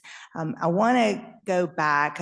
One thing I would certainly want to point out is that MDE is agnostic of which assessment that we utilize as our high school end of course.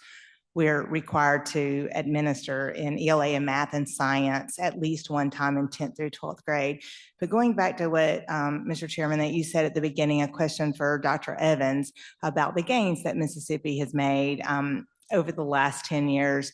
Certainly, a lot of that, as he said, was driven by funding from the legislature for the Literacy-Based Promotion Act, but also in the Senate bill that was passed in 2012 that really placed high standards on our accountability system. So one of the conversations that we have quite frequently with other states about what we did, I mean, we of course had the funding, but we ensured that we had high standards. We have the Mississippi College and Career Readiness standards across our content area. Then we align those standards to rigorous assessments that are aligned to NAEP so that we can compare our state to NAEP every couple of years. So we're anxiously awaiting those results now, and then having that strong accountability system. So what we want to do is ensure no matter what assessment that we have in the system, that we don't waver on any of those requirements for the high content standards, the high standards for our curriculum or our assessments or our accountability system. So we look forward to presenting that information to you in the near future. So why have the states backed out of using ACT and gone back to the state assessments? Well, we're conducting the calls now and getting into like, we have a very intense list of questions as to the pros and cons or the benefits and the challenges and why or why not.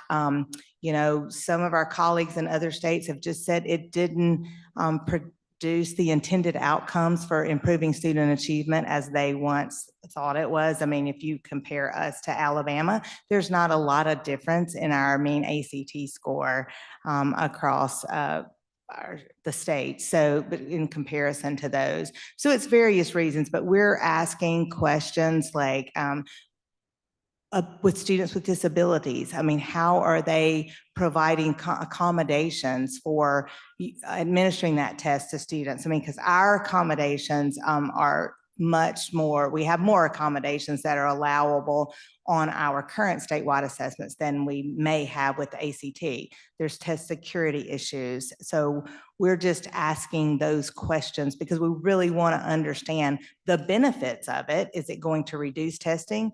Or, you know, and save money across the state and then have students that have college reportable scores. So moving into this, we just really want to understand the benefits as well as any challenges that we might face in federal peer review in asking for that. Why haven't you started doing these questions earlier since we passed the bill and you were gone? Why are we waiting until now? So These answers. these are, well, we knew this and so we had those conversations before the bill did pass. So I think we were proactive in like discussing the challenges as well as the benefits and just taking a deeper dive into like cost It analysis. seems like we're just kicking the can down the road. We're delaying. We knew this was coming up and you got a report coming out December 1st, and yet we still haven't talked to these other states apparently. So are you actually going to have the report due and available for us on time?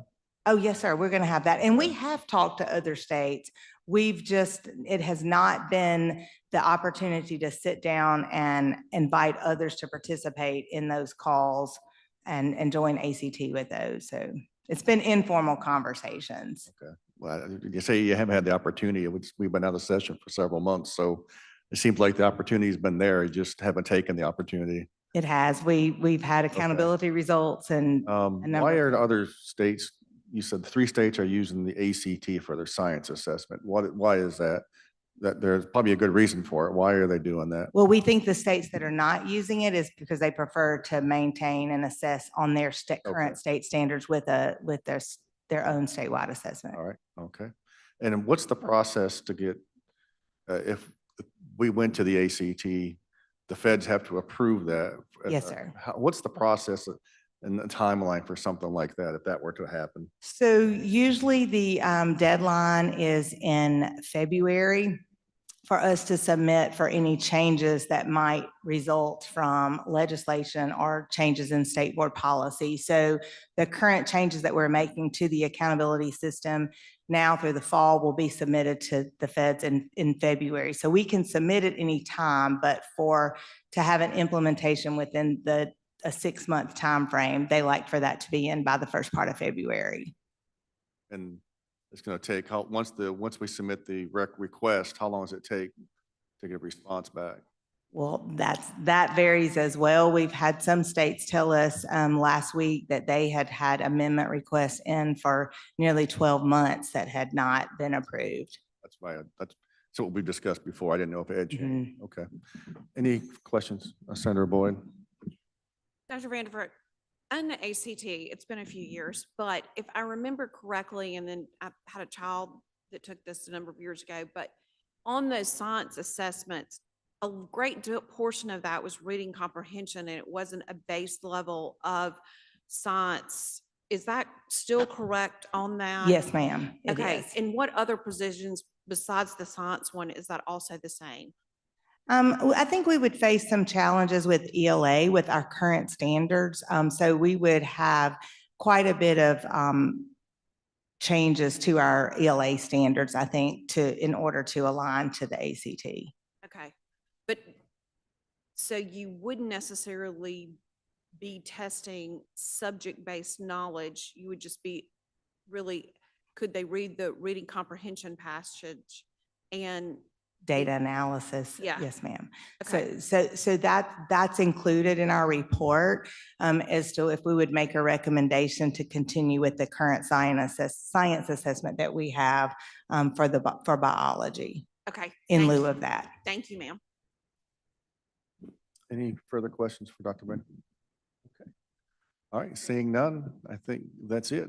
Dr. Evans, do you want to wrap it up for us, or other than that, I think this could be it for this morning.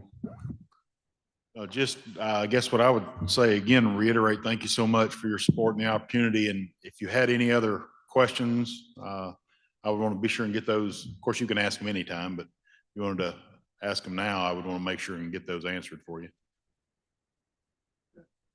All right, seeing nothing. Thank you for your Dr. time. Evans. Thank you for all of you coming over. You didn't get up to say anything. You got anything you want to say for us this morning? Any words of wisdom? Okay, all right. Good answer. I appreciate you. All right, well, thank you. I'd be remiss, I forgot to introduce our new policy advisor sitting behind me. She's hiding over here, sitting at the table.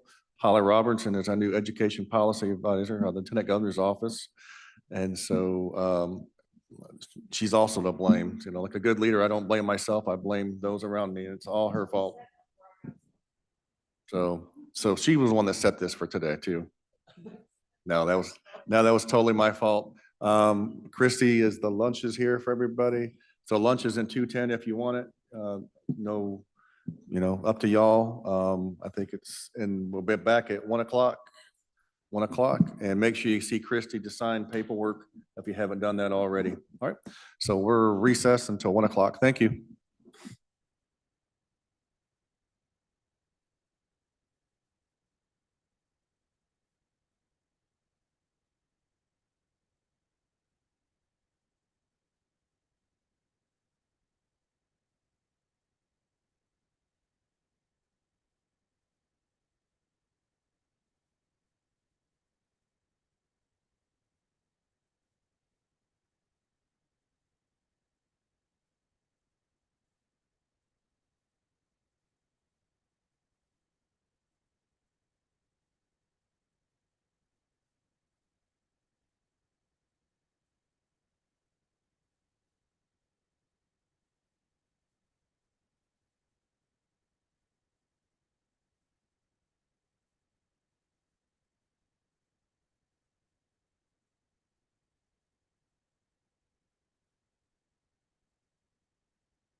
Okay, it's 1 o'clock again. If we can go ahead and reconvene.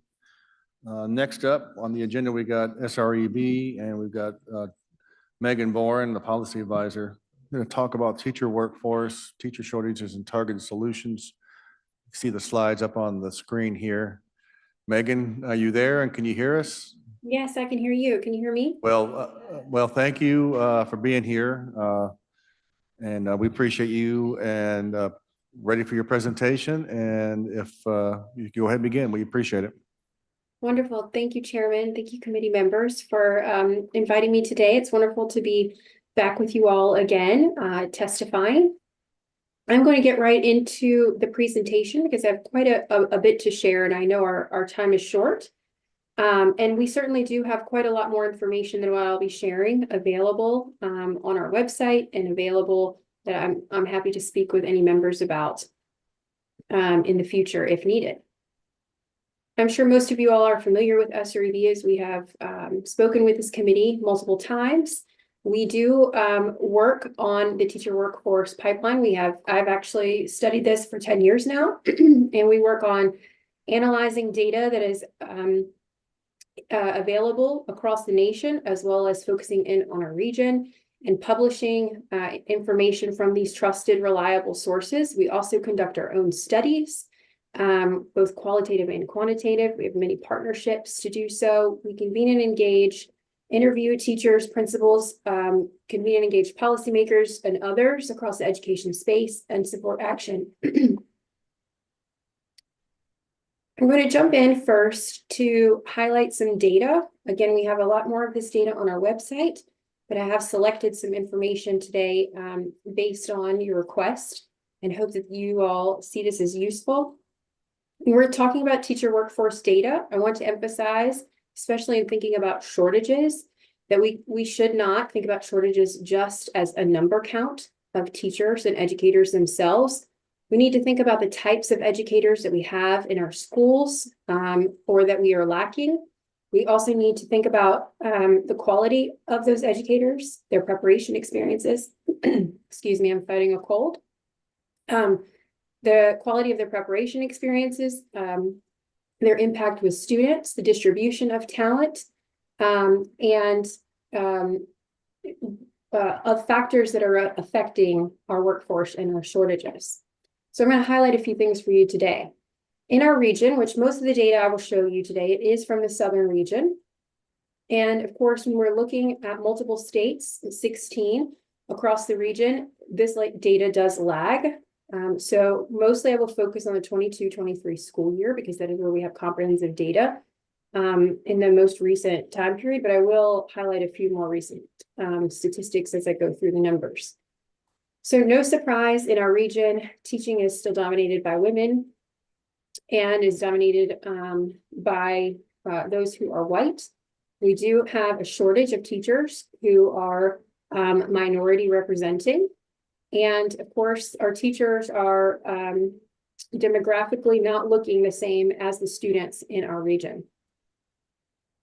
When we think about teacher turnover, we have been following this trend line for several years now to see what kinds of turnover rates we have in the South. Unfortunately, turnover continues to rise in our region since before and during the COVID pandemic. And turnover among our early career teachers is incredibly high. These turnover rates are higher in the South than they are in the rest of the nation as well. And so that is concerning to us. And we dig in a little bit deeper here. You can see the turnover rates most recently reported in the 22-23 school year by state. Several states have not released their data. We were unable to pull those numbers, but when you're looking at the cost of this turnover, there was analysis done a few years ago estimating that teacher turnover typically costs school districts $21,000 per teacher. It's a little bit less for smaller rural districts, a little bit more for larger urban districts. This is the cost to replace the teacher after they leave the position, whether they move to another district or move out of state or leave the teaching profession altogether. If we were to add these numbers up for Mississippi, it could have potentially cost districts in 22-23 over $163 million to replace teachers. Of course, this is an estimate just using that $21,000 average. But you can see this turnover is quite costly and is pulling from the impact of our education budgets. We have studied teacher turnover and retention in a few of our states with a partnership with Vanderbilt University. I just want to highlight one finding from this, but we have several findings from the studies we have conducted. But we do see that teachers of color are generally leaving at higher rates than white teachers. This data is featured from Tennessee and Kentucky, but it does mirror trends in states that report this information. Teacher vacancies in the South are higher than the rest of the nation. This is a report done by the Annenberg Institute out of Brown University, estimating that the South has over 32,000 vacancies in 2023, which was a 42% increase. As we looked at this database, we realized that several states in the South were not reported. And so we dug for the data ourselves. And when we crunch the numbers, we actually think that the estimate is closer to 40,000 from the 22-23 school year in teacher vacancies. There was just a few weeks ago, a national survey posted on the National Center for Education Statistics.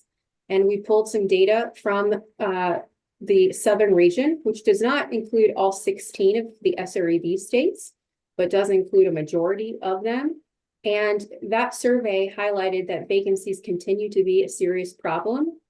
In Southern public schools, 88% of them reported that they needed to fill 2 or more vacancies before the start of the last school year, 24-25. 77% reported challenges in filling at least one of those vacancies during the school year. And then they also reported that the lack of qualified candidates applying for these vacant positions is typically the greatest challenge, and 71% of Southern schools reported that to be a challenge. When we look at teacher shortages by subject area, this is required for states to federally report. So we do have this for every single state. And you can see here out of 7 subjects, 2 of our states are having shortages in all 7. Mississippi is faring a bit better, reporting only 3 critical shortage area in 22-23, and that was in math, science, and special education.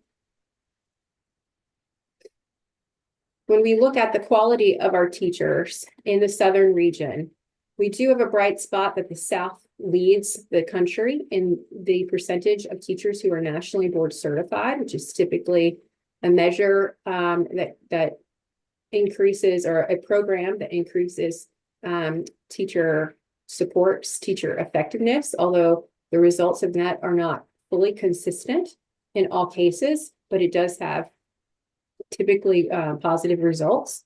But unfortunately, we do see that in our region, we do have very high levels of percentages of teachers who are inexperienced with less than 3 years of experience, are emergency or provisionally certified, meaning they've not gone through full training and met full minimum requirements that the state has set for certification. And then also teachers who are teaching out of field, meaning they are teaching a subject or grade level or content that they do not have a full certification in.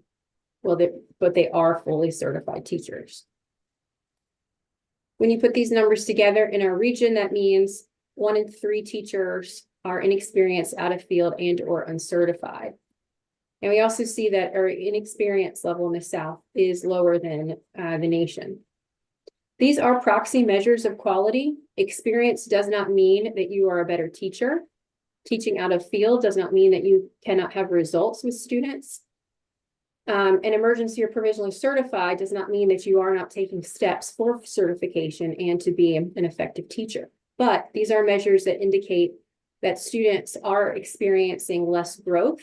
And I'll go on to show you an example of a study proving that.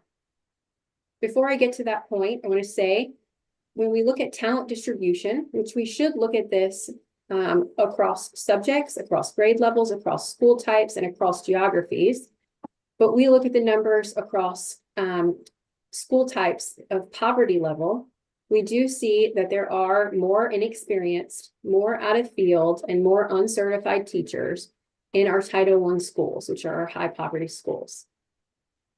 And across the region, when you put these numbers together, it means that that our students in Title I schools are 1.5 times more likely to have an inexperienced or underqualified teacher than their peers in non-Title I schools.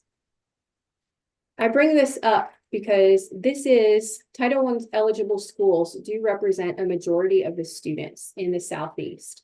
72% of schools in the South, public schools in the South, are Title I eligible, and they serve 51% of the public school students in our region. When we look at that by state, you can see here for Mississippi that 71% of students in the state are enrolled in Title I eligible schools. So we're talking about a majority of our students are in situations where they're less likely to have teachers who are of a higher quality or potentially a higher quality than their peers. The research spotlight that I wanted to lift up for you, this is a brand new study out of Texas. It's the first of its kind across the nation that we have been able to find. The Texas Tech conducted this study and published it just a few months ago.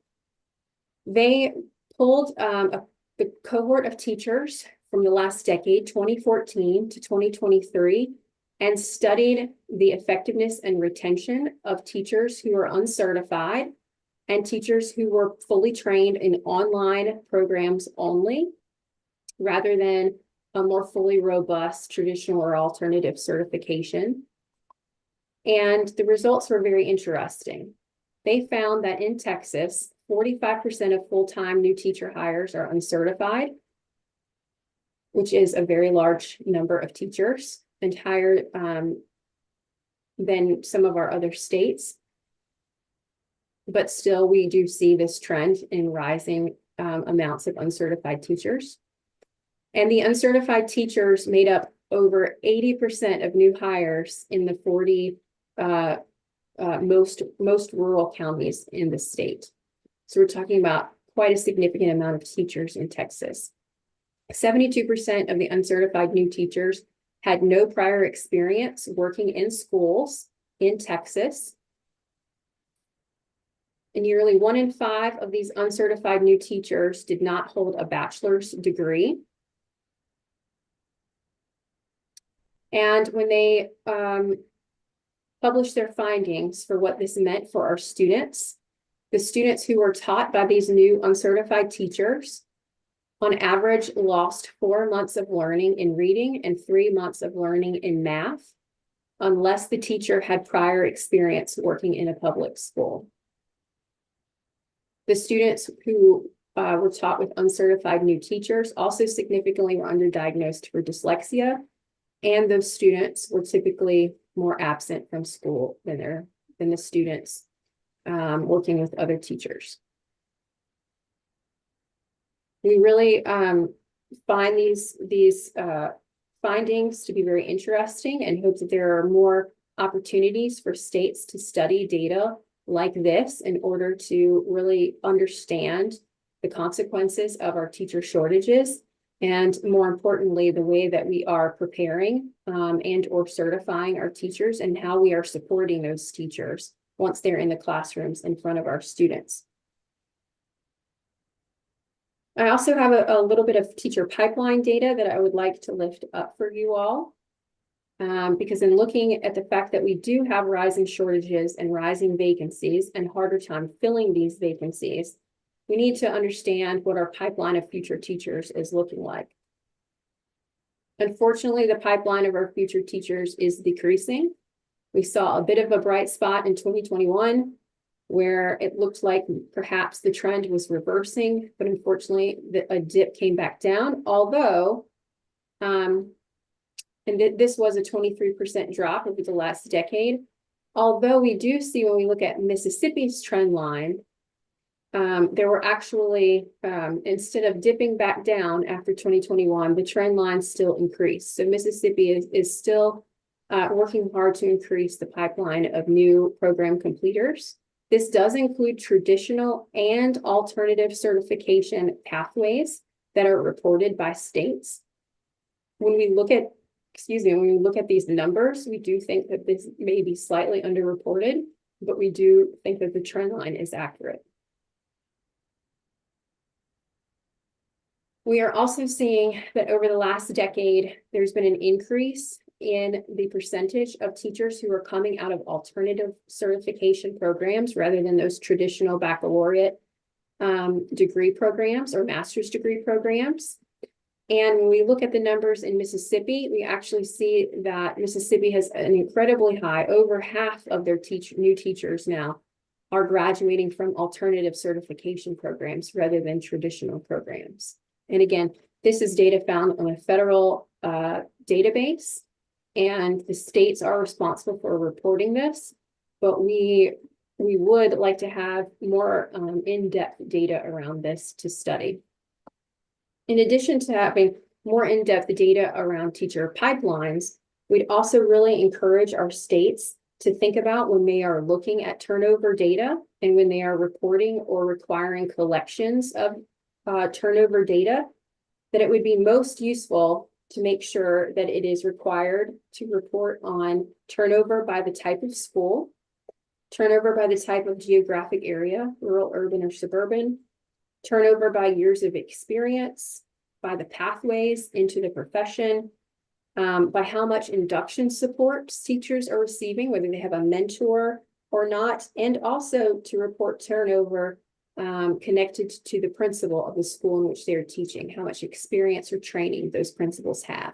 If we're able to collect data like that with states or have states report on that, we will be able to conduct a lot more in-depth studies to really understand which areas of turnover are the worst, which trends are increasing or decreasing, and also which interventions we are taking are actually having an effect or not having an effect. I'll move on to focus on a little bit of information and policy ideas around shortages in STEM and special education, as these were lifted up to me as interests of the committee. When we look at the common policy strategies that are used by states around the country to attract and retain both special education and STEM teachers, we see that there are about 5 very common, typically used across many state strategies, the 5th being one of the more recent. First is student loan forgiveness and or scholarships for degree completion and commitments to teach. Second is higher pay for teachers in certain subjects. Sometimes these are grouped with higher pay for teachers of certain subjects in rural areas, hard to serve areas, Title I schools. And sometimes those are lumped in all together. The third is comprehensive recruitment strategies and campaigns. There are many state and federal grants offered to really push recruitment strategies and campaigns. Fourth is an increase in the pathways and the innovation of those pathways to degrees or certifications. This includes things like grow your own paths, residencies such as the Mississippi teacher residency that was brought up this morning, federally registered apprenticeships, which are growing in popularity. The majority of states now have federally registered approval apprenticeship pathways.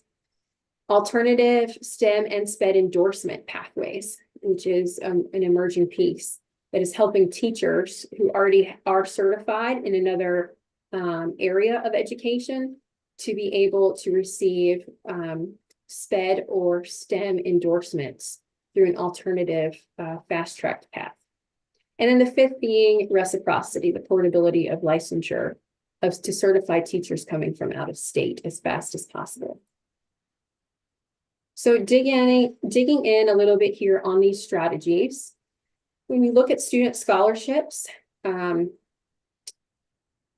we see that 39 states across the country have statewide teacher scholarships to recruit for underserved schools and or underserved subjects like SPED or STEM. In the SRAB region, you can see the states here displayed as the ones who do offer a variety of different teacher scholarships. like this, including Mississippi, which has the recruitment and retention grant program. Lifting up outside of our region, we also see New Jersey. I want to highlight their STEM redemption program. Connecticut and Illinois have SPED teacher scholarships specifically just for special education teachers because of their extreme shortages there. Virginia has moved to offering what they're calling traineeships.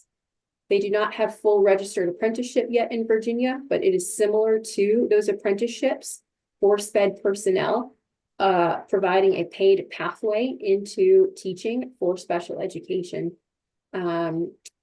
teachers, paras, assistants, that kind of thing. Arkansas, Delaware, Indiana, New Jersey, and South Dakota all offer teacher scholarships for high needs subjects and or areas. And this is just, again, a spotlight of the states who are utilizing, some of the states who are utilizing this strategy. When we look at student loan forgiveness, many of these programs have been around for quite some time, similar to the scholarships. 25 states have statewide student loan forgiveness programs for teachers of either underserved schools, and or underserved subjects. In the SREB region, this includes the states you see displayed here. Specifically calling out Oklahoma has one only for STEM, South Carolina has one only for rural schools, and Texas has one specifically for STEM. The other states have multiple. Teacher pay. When we look at higher pay or differentiated pay for teachers of certain critical subjects, subject shortages or school type shortages, we see that 27 states require or encourage higher pay for teachers in those shortage areas. I want to lift up examples from the Southeast, of which there are many. Alabama has the $5,000 supplement per year as part of their Teacher Excellence and Accountability for Mathematics and Science Salary Schedule program. I would like to note an important note on this, that this program in Alabama is by application only. This is not an automatic $5,000 supplement for math and science teachers. Those math and science teachers must apply to receive that funding. In Arkansas, there's a retention bonus to new teachers in high priority districts and STEM supplemental grant income applications. Again, teachers are able to apply to have supplemental grant income if they are STEM teachers. It is not automatic. Florida requires district salary supplements to teachers in Title I schools and teachers that are labeled as critical shortage areas each year in Florida. They also have an $1,000 bonus each school year for a teacher who is teaching a computer science course and certified to do so.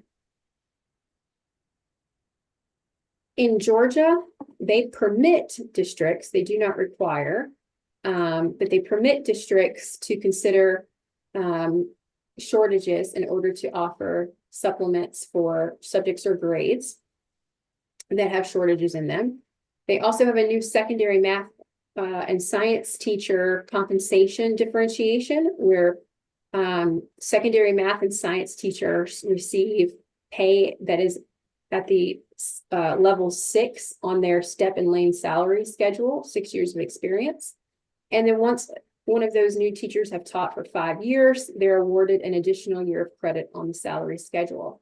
They also have an $1,000 stipend to elementary teachers with endorsements in math and science.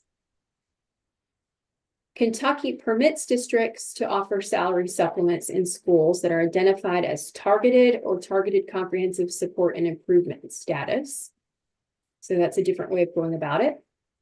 Louisiana requires districts to develop a salary schedule that accounts for high demand subject or critical area positions. They do not stipulate what this salary schedule must look like, but just that it must be differentiated.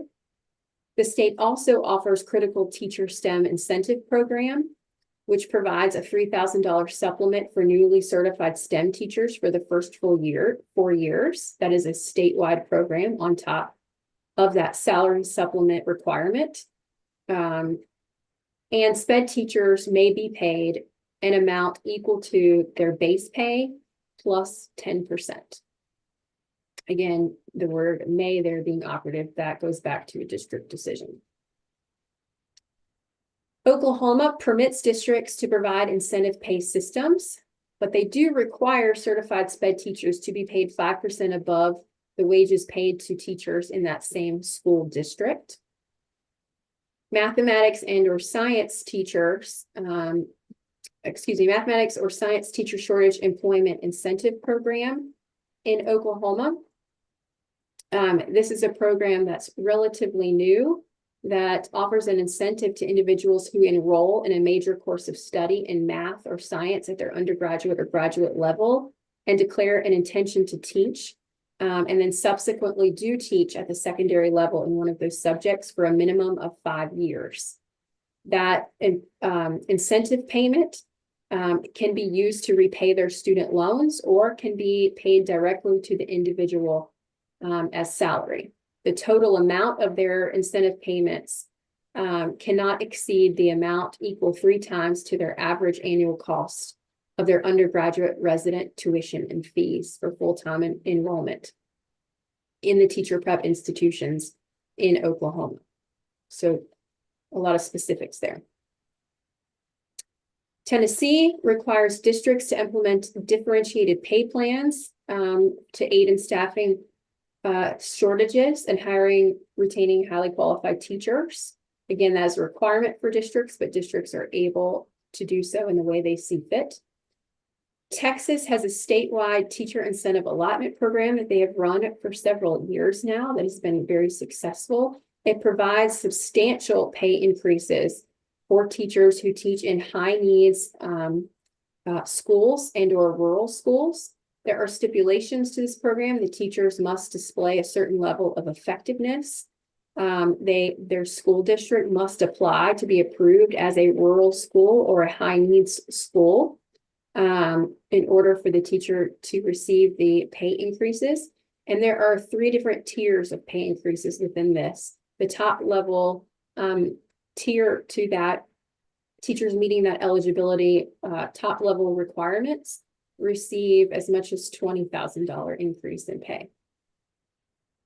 And then Texas also has the Career to Classroom program, which gives $5,000 stipends to qualified teachers, particularly in STEM, to help combat their shortages in those subjects additionally.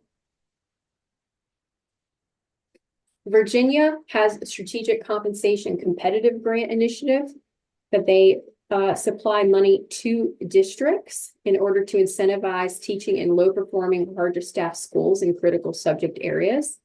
And they also have the middle school teacher core incentives. They've noticed that middle school teacher shortage is a regular problem for them. And so this is to incentivize teachers in middle schools where there are critical needs. The incentives include compensation, retirement benefits, and relocation expenses for those teachers. And in West Virginia, they permit districts to provide additional compensation to teachers in critical shortage areas, certified teacher shortage areas, and remote location areas or high teacher turnover skills. So they're trying to target multiple shortage pieces there with that. But again, that's permission, not a requirement to deviate the pay levels. They do have certified math teachers who provide math instruction 60% of the time, and sped teachers who provide instruction to special education students, that they must be paid at 3 additional years of experience on their state salary schedule. And that is a requirement in every district. So that is a smattering of what our states in the South have been doing around loan forgiveness, scholarships, and differentiated pay. I want to quickly raise up, I don't have a full-scale list of this, but happy to build one and provide it to you all. But on the new pathways, Colorado recently passed legislation that requires their department to establish a pathway and eligibility rules for current teachers to participate in an alternative teacher prep program that would give them an endorsement in special education. So they're trying to encourage current teachers to move into special education. And then they can fill those other teacher positions that they leave a bit easier. That is the thought process here. Again, this is brand new. Don't know if that pathway will succeed. There are certainly many states, again, as I've mentioned, that have teacher apprenticeship and residency programs. The key word there being the first, that they are paid. When we look at these, if these programs are paid programs, offering a year of residency or differentiated levels of pay for an apprentice as they move through the process and move up to certification, we are finding some success in being able to recruit those teachers and keep them a little bit longer. Quality, grow your own pathways. There are a lot of these across the entire country, but we are seeing the opportunity for some folks to take on focusing in on STEM or SPED certification pathways in those grow your own pieces, rather than just full certification of teachers in general. These are limited to certain kind of EPPs who are trying to typically address a need in their local area. And then to highlight one program out of SREB, and we're working to expand this program and broaden it across all teacher certifications, but we have successfully led for over 10 years now a teacher certification and induction program, providing 2 years of support to CTE teachers, newly hired, so that they get fully certified and they're fully supported. We're seeing retention rates greatly increase. In particular, one state in Kentucky where they did this statewide, they saw retention rates of CTE teachers go from just over 60% to about 90% retention rates. So these strategies are seeing some results. There's some additional things that I'd like to lift up for you all to also think about. Again, targeted statewide recruitment of teachers, specifically the ones that you need the most. Could be STEM and SPED, could be other shortages you may want to address, rural shortages or the like. There are many examples of states who are now successfully running targeted recruitment efforts, websites, commercials, ads, things like this, and are seeing great results. North Carolina has been able to recruit over 1,000 teachers in just 2 years with a program, a statewide recruitment program. Also, I would like to lift up robust teacher induction programs as another strategy that can lead to not only retention of STEM and SPED teachers once you get them in the door, but can also increase the reputation that is out there about a specific school or district and how they support their teachers and grow their teachers to be masters of their profession. And so these induction programs, which can support novice teachers, and focusing in specifically to build these first in schools of high need or subject areas of high need and vacancy turnover can yield some results. This would include the induction programs, several key things in order to be successful, as we have seen in the programs that we have run and studied. It has to include guidance and funding to districts on what strong induction looks like and what those policies should be around supporting those new teachers for multiple years and how to do so. It must support the school leaders to implement the program to quality and to understand how to best support novice teachers. It must include carefully selected, qualified, trained teacher mentors. That is a very key ingredient for induction to work. And it also must include quality professional learning for all the educators tied to the program. We are seeing some great results, and we're increasing our work in this area to help states and districts with induction. We have several reports on our website that I think are key and may be useful to you all. Some are old, you may have seen, some are new. We do have a recent publication around teacher career pathways and advancement options to help target attraction and retention of teachers and move toward a comprehensive support system across their entire span as teachers, however long they may stay in the profession, and encouraging them to stay longer. Our blueprint, although several years old, is still very relevant and has a lot of great recommendations to target ending the shortages in our states. And this was written after studying and working with multiple states in the region. Want to lift up that we just think that there's a whole kind of comprehensive way to go about this in order to address our teachers, that we have to look at the entire continuum from pathways and prep to supports, licensure, and compensation, and they're all tied together. We have lots of additional resources. I'm happy to take questions, but I just provided some of these reports and resources out for you all if you'd like to dig into our website and see more that we have. Happy to take questions. All right. Thank you, Morgan. Any questions for Megan this afternoon? Thank you, Megan. Excuse me. I seem to recall, I think on slides 5 and 6, it talks about a lot of our teachers that are leaving, like I think 45% is what the slide said, are leaving within 5 years of starting to teach. Is that, and that was an issue when we did the teacher pay raise a few years ago. Is that still the situation now here in Mississippi, that we're losing our teachers and at that young of a experience? And if so, why is that the case? Yes, unfortunately, of the states that do report this, that is the case. Teachers, early career teachers, are leaving at much higher rates. Different states are having slightly different levels. Certain states who are targeting the front end of the pipeline, so to speak, with their strategies, that would include front loading the pay scale for new teachers. That would include providing increased supports for new teachers, increasing the amount of planning time, decreasing their workload. They're seeing their early career teacher turnover decrease.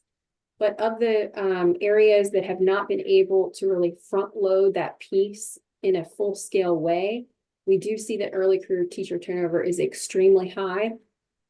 In the South, it is approaching 50%.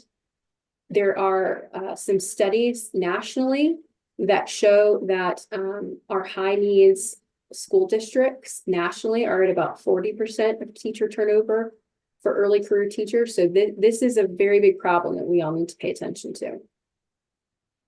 And so to address our teacher shortage in our STEM and SPED areas, we're competing with Alabama, Arkansas, surrounding states. Alabama's paying a $5,000 stipend, as you said.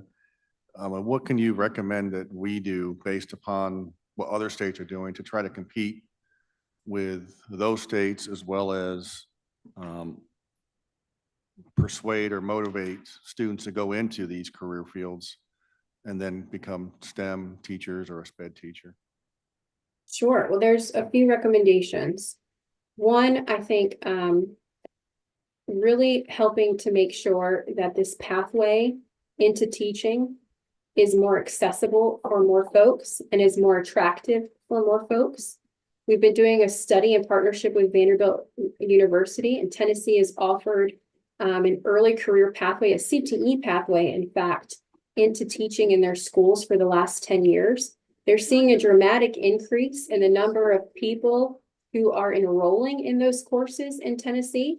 And we are now studying to see how many of those teachers are actually, or future teachers are actually going into the profession and being retained in the profession. We see that as a bright spot that more states can do to really grow their own teachers from inside of their state, rather than trying to compete so much with the teachers who are already kind of in the system and in the profession already. Along with that early pathway in, and this would include apprenticeship pathways, job embedded pathways, or lots of different ways states are working on this. It's providing scaffolded support and introduction to the teaching profession back into high school as early as freshman year. They're allowed a and given access to courses that count for college credit toward their teaching degree. They're given exposure into the classroom, providing tutoring for other students, and starting their clinical experiences much more early than usual, and typically having a lot more hours of clinical experience. And we see in research that that is a number one top way to better prepare our teachers before they get into the classroom. And if they are better prepared, we are retaining them longer, and they are having more more positive impact with our students.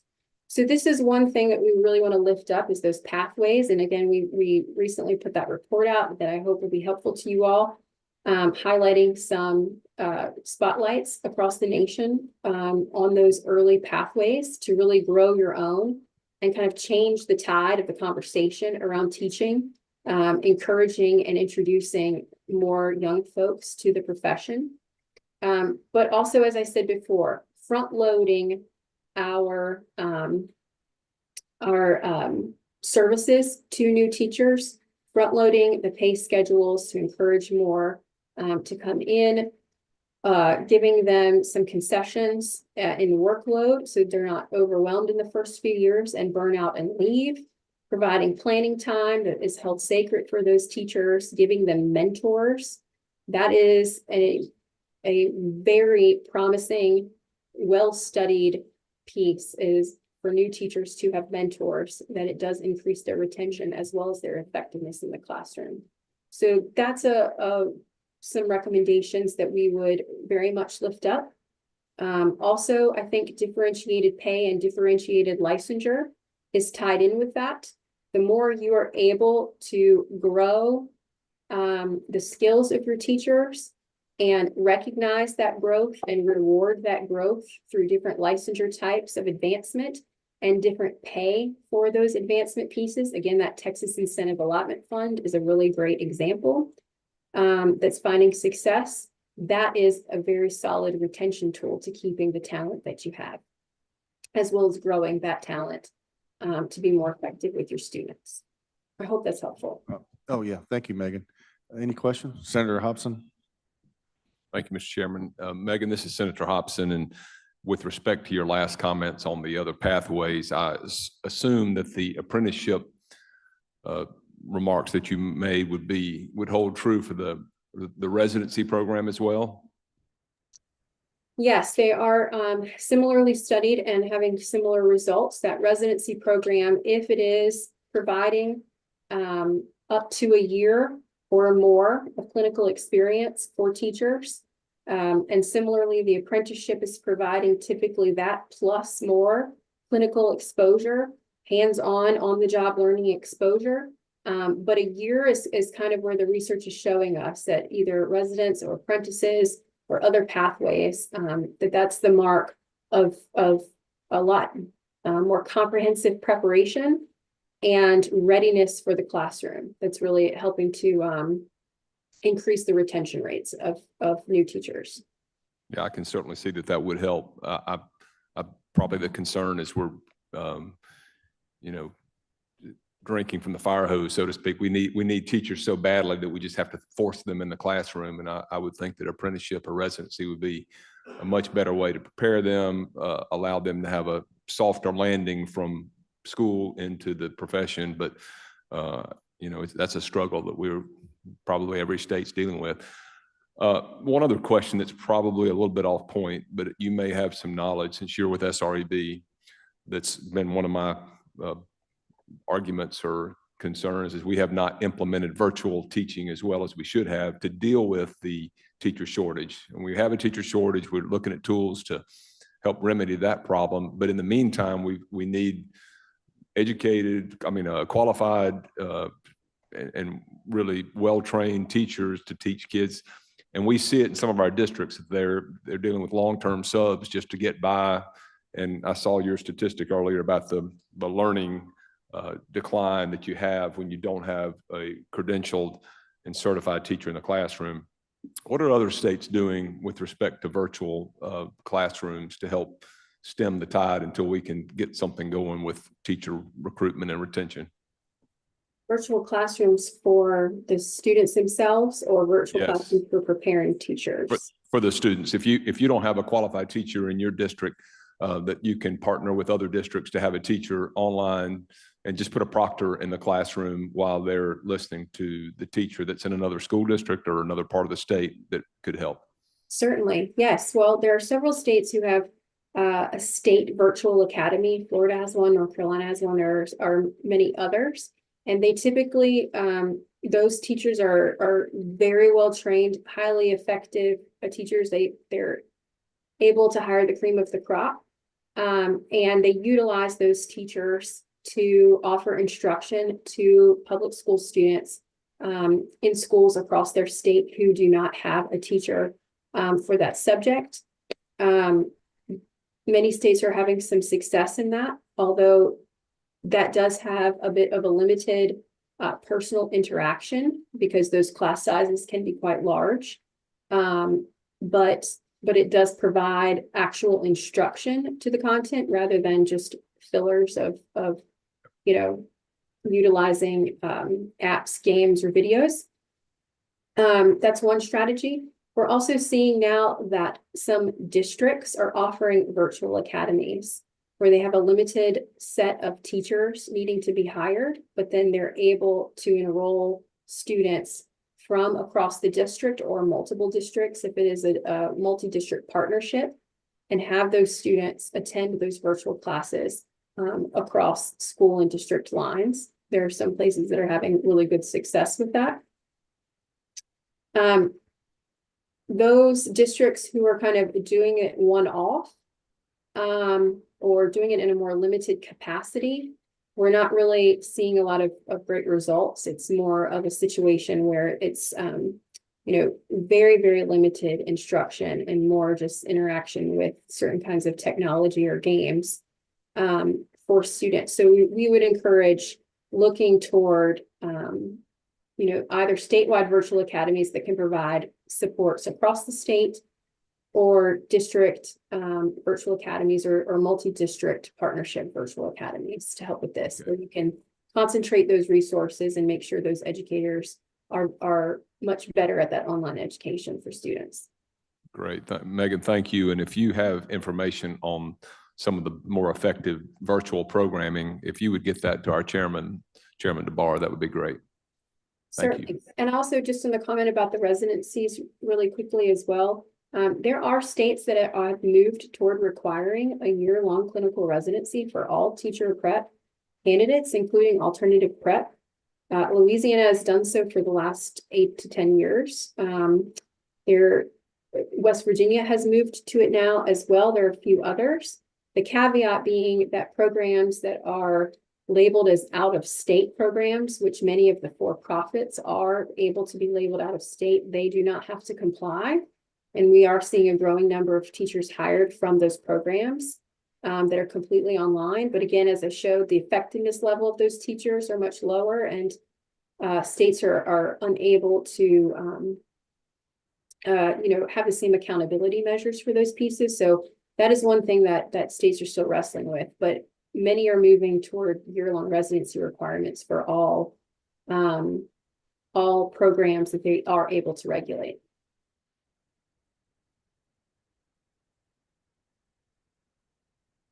Thank you, Megan. We appreciate you being here, as always. And if there's any more questions, I see no questions. Thank you and have a good day. Thank you. Our president, Stephen Pruitt, sends his greetings, and our leadership team as well. Please let us know if we can help in any other way. All right, thank you. All right, bye. Bye-bye. Next up, we've got members of the peer committee here, Jennifer Sebrin and Deborah Monroe, to talk about the mental health task force recommendations. And this task force was a task force, I think Senator Boyd passed last session, and they've met several times in the off session. Senator Parker and meeting with the House and so forth. Isn't that right, Senator Parker? Okay. And I think the report is being handed out now. Do you need this back when we're done, or we get to keep this report? We can keep it? Okay, thank you.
Testing. Okay, great. Okay.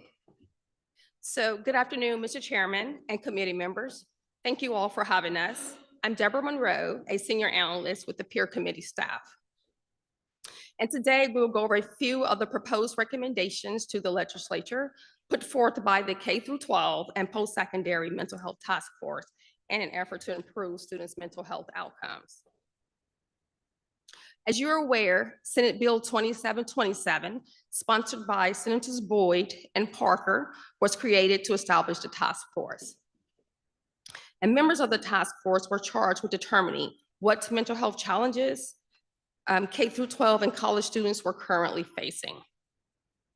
And so the purpose of the bill was to assess public and private resources currently available to youth suffering from issues such as depression, trauma, and suicidal ideation. And from there to determine where gaps exist in service delivery and treatment. Further, the bill required peer staff to provide clerical support and preparation of the report. So the task force was composed of 24 members, which included members of the legislature, state agencies, and professional advocacy organizations, with Representative Rob Robertson and Senator Parker serving as co-chairs on the task force. The members were required to make recommendations to the legislature on changes to policies and laws with the goal of better identifying students struggling with mental health issues, and to report findings and recommendations by October 1st of this year. So this slide shows a list of guest presenters who were invited by task force members to provide testimonies on how their agency or the agency they oversee have been involved with students' mental health, and to identify and address current services and resources available, where gaps exist in services and resources, current challenges, and to provide possible solutions to the problem. Task force members were also given the opportunity to provide similar testimonies during a roundtable discussion at one of the meetings. So key takeaways from both the guest presenters and task force members' testimonies were then compiled into a list of suggested areas for improving students' mental health. And each topic of interest on the list was reviewed, discussed, and voted on by members to determine whether it should be formalized into a concrete recommendation. So essentially, the testimonies serve as strong as evidence in support of the recommendations. So when all was said and done, the task force members produced 21 recommendations, which consisted of multiple sub-recommendations within a single recommendations with the exception of one. The recommendations were then organized into 6 categories, which included school safety, other school policies, training, resources, development of workforce, and ongoing work. So this slide and the next 5 slides will show a few of the proposed recommendations to the legislature for each of the 6 categories.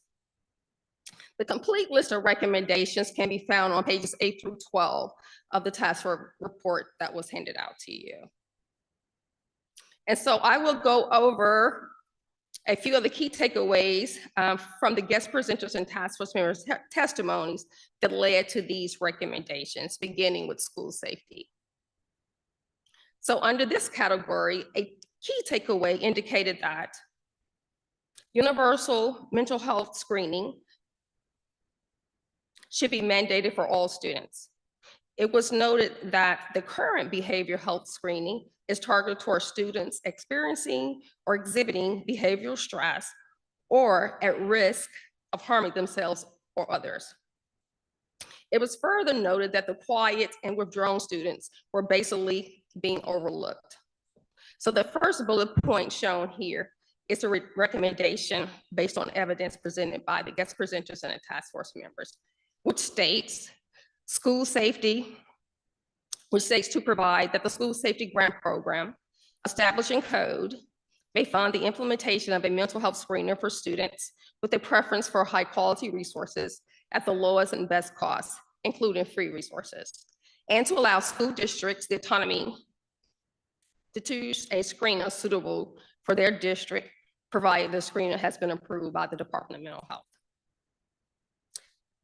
So a second key takeaway indicated that school resource officers should serve as student mentors full-time because of daily contact and interactions with them and the relationship that they build with them over time. And so the second bullet point that you see here is the recommendation based on that finding, which states to encourage SROs to serve as mentors as part of a school district's mentorship program in schools, and to fill gaps and provide necessary support and guidance to aid in improving students' academic performance and mental health outcomes.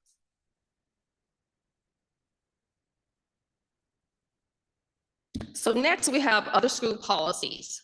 Under this category, a key takeaway indicated that cell phones and social media should be banned or restricted in schools in an effort to reduce distraction during instructional time, curb cyberbullying, and help with mental health concerns such as anxiety, stress, depression, and suicide.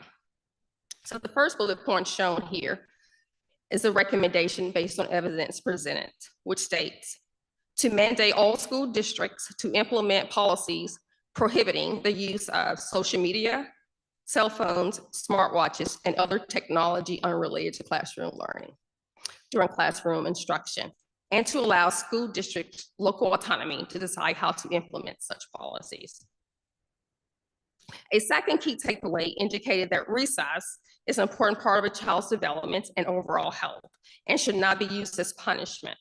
To do so may lead to stigmatizing, which could negatively affect students' behavior in school. And so the second bullet point shown here is the recommendation based on evidence presented, which states to prohibit counseling recess time for K-5 students as punishment for behavior or mental health or disciplinary issues, and to mandate a certain amount of time for recess per day for elementary school students as recommended by the Department of Education and Department of Mental Health. So next up we have training. Under this category, a key takeaway indicated that youth mental health first aid training is available, but not all schools are taking advantage of it, even though the training is made available at no cost to teachers, administration, and any other school staff. So the first bullet point shown here is the recommendation based on the evidence presented, which states to mandate mental health first aid training updated and approved by the Department of Health for all teachers and administrators beginning in the 2025-26 school year. A second key takeaway indicated that specified personnel on college campuses could also benefit from mental health first aid training in order to better understand and respond to signs and symptoms of students presenting with mental illness and substance use challenges. So the second bullet point is the recommendation based on the evidence presented, which states that to require the Community College Board and IHL to identify key community college and university personnel, such as healthcare providers, counselors, and resident assistants to receive similar mandate training. So a third key takeaway indicated that by holding an orientation geared toward mental health awareness in schools and on college campuses is a way to empower students to recognize signs in themselves and their peers and to seek help, which reduces the stigma associated with mental health issues. So the last two bullet points that you see here are shown here are the recommendations based on evidence presented, which states to mandate all 6th and 9th grade students upon entering Middleton High School to receive an orientation with other students about support services offered at the school, including career coaches, counselors, school psychologists, nurses, telehealth, and others. And to mandate all public community college and institutions of higher learning to conduct orientations for new students about support services offered on campus, including counseling centers, health clinics, telehealth, and others. So here we have resources. And under this category, a key takeaway indicated that there was a huge disconnect between resources available and the awareness of resources. and that there was a need to eliminate duplications of mental health services and resources across the state and to strengthen collaboration among existing mental health entities. So the first bullet point is the recommendation based on evidence presented, which states to create an internet-based mental health resource guide at the state and school district level and designate personnel to maintain the resource guide, and to mandate each individual school and school district to place a visible mental health resource button on the homepage of their website.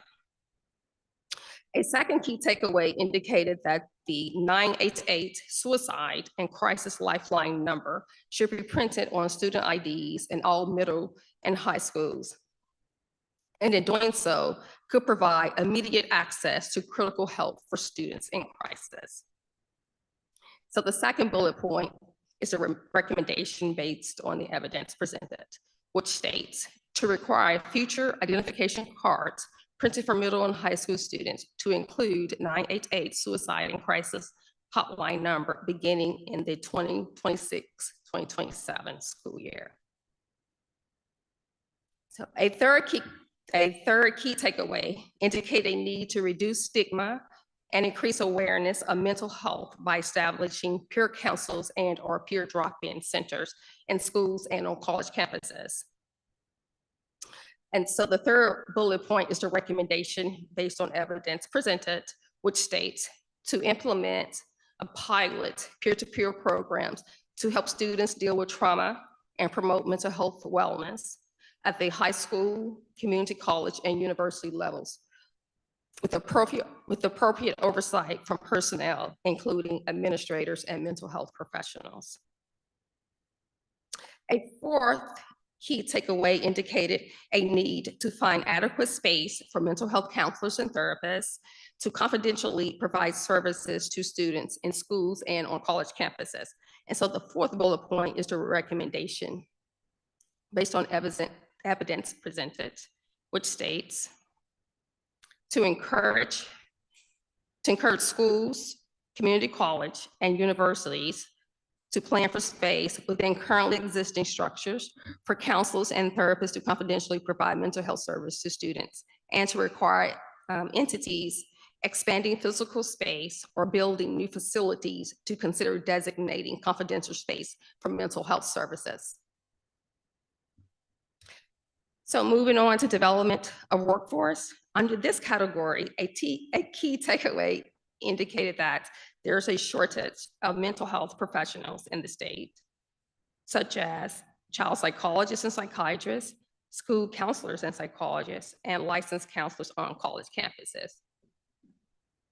And that by offering scholarship, loan repayment plans, and other incentives could help attract individuals to these careers. And so the first two bullet points shown here are the recommendations based on evidence presented, which states to create a loan repayment program for licensed counselors, school psychologists, and adolescent psychologists and psychiatrists, mirroring the Winter Read Loan Program, establishing code with an incentive to serve in low-performing schools, and to create the same program for licensed counselors on college campuses. A second key takeaway indicated a need to lower the student to school counselor and psychologist ratio in the state. In Mississippi, the average number of students being served by a school counselor is 389 to 1. However, the American School Counselor Association recommends a ratio of 250 to 1. And so the third bullet point is the recommendation based on the evidence presented, which states to require the Department of Education to set staggered goals aimed at increasing the number of school counselors and school psychologists operating in public schools across the state, with the intent of moving toward one school counselor per 250 students in every school district. A third key takeaway under this category indicated a need for mental health workforce recruitment into Mississippi and a need to retain graduates in the state after receiving their degrees in mental health. And so the fourth bullet point that you see here is the recommendation based on the evidence presented, which states to research the efficacy of other targeted actions to develop the mental health task force, to develop the mental health workforce throughout the state, including but not limited to creating a tax incentive for providers, increasing reimbursement rates, and/or utilizing new waivers.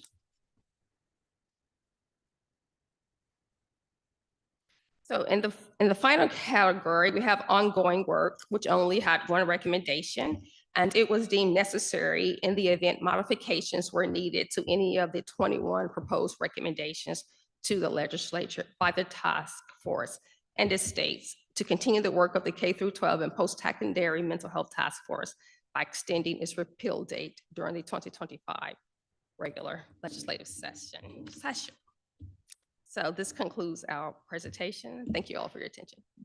Okay, thank you. Don't leave just yet. Anybody have any questions for Ms. Monroe before she leaves the podium? So I know Senator Parker, do you have any comments? You were the chairman of that committee or task force. Do you want to make anything, say anything? Sure, and I know Deborah does not want to answer any questions, so I will jump in and say that any questions you have, I will be glad to field those. We already had that discussion at side. This was a really good exercise. I want to thank Senator Boyd in particular for the idea of putting this together. We had numerous very detailed meetings that were extremely productive. I think after every meeting, people left feeling like we were making some headway. We had everything from experts down to a student participant who made recommendations. And after each meeting, they would submit potential recommendations. We compiled those, went through a process of kind of whittling them down to the important ones, and got to a good flow of things here. And the thing we've been doing after the task force is been meeting to some degree with MDE and mental health in trying to find out solutions for these recommendations that are available without legislation. Because in going through them, there are a number of these things that we can do by regulation or by rule making or program adaptation at MDE level that can maybe get us by without having to put as much of this into statute. And I hope to meet with the chairman and some others by the end of the year to see how MDE and mental health are working on that. I do really appreciate the partnership that I've seen between both Wendy and Lance in trying to address these problems. And I think that partnership will go a long way in us getting some legislation for some of these critical needs. And I'm sure Senator Boyd may have some comments to add here too. A lot of our work started based around the book, The Anxious Generation. If you have an opportunity before session to pick that book up and just go through it, it'll give you some of the concerns that are expressed in the community about technology and its impact on our student population as they're moving forward. But I appreciate Deborah's work, and Jennifer's work, and and the entire peer group on that. And so with that, Senator Boyd, did you have some comments you wanted to add as well? Just to add to it, I think there's some opportunities too with maybe some waiver programs and things like that we could take advantage of and get some really good opportunities for funding more extensive programming that would be very beneficial to the state. So I think those things that we're all looking at in the meantime. Okay, thank you. Thank you both. Anything further? I think, Deborah, you're going to get off. Well, maybe not. So Senator Norwood, do you got any questions for Deborah or comment? Looking at the professionals that were engaged or involved, were there any conversation or extended conversation with the social work community? I saw counselors and I saw psychologists and individuals. Were there any conversation with the social work? Yes, we had, I believe, one or two social workers, and we had at least one, I believe, on the task force. And when we got to the end of the task force, what we didn't want to do was set up a task force where members of the task force just testified about their own personal knowledge. We had outside experts come in and testify. Then we got to the end, we did a roundtable where all of the committee members who were here were given 5 minutes to share their personal insights. So yes, there was feedback, and I'll say that this exercise was probably one of the most nonpartisan, student-centered exercises that I've experienced since we've been here, because the feedback was across every spectrum we could think of. We touched on topics from the impact of Medicaid expansion to other topics that, you know, just really didn't fit the task force, but it was really good. I think the task force, and I want to thank Chairman DeBar for allowing me to participate. I participated by his invite. I think he had some other commitments that pulled him away during the time that we had to complete this. And I think we've got a good product here that can make some improvements that we know going into the session have had the eyes of MDE and the eyes of mental health on ahead of time. Because sometimes we present ideas and then we get some feedback that's immediately a lot of questions. And I think we've done a good job of at least, you know, helping the chairman get to a point where a number of those questions have been answered ahead of time. Thank you, Mr. Chairman. Thank you. Thank you, Senator Wood. Senator McClellan? You have a question or a comment? Comment. Okay. And this is to Senator Parker and Senator Boyd.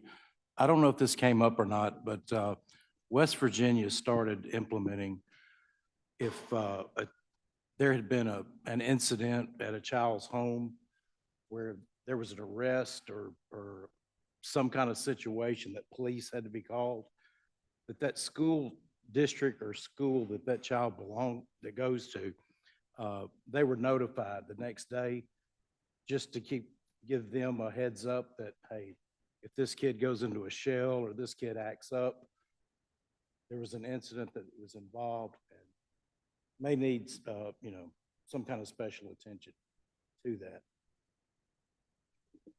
I think a lot of the discussion about communication, in particular, peer-to-peer communications, and there's a program in Alabama that we're looking at that Department of Mental Health has some very good interest in. I believe the superintendent who had to step out a moment ago had some interest in this too, of resource and providing to students a way and a person to contact when they do hear or see something, so that that information can be moved along the appropriate channels.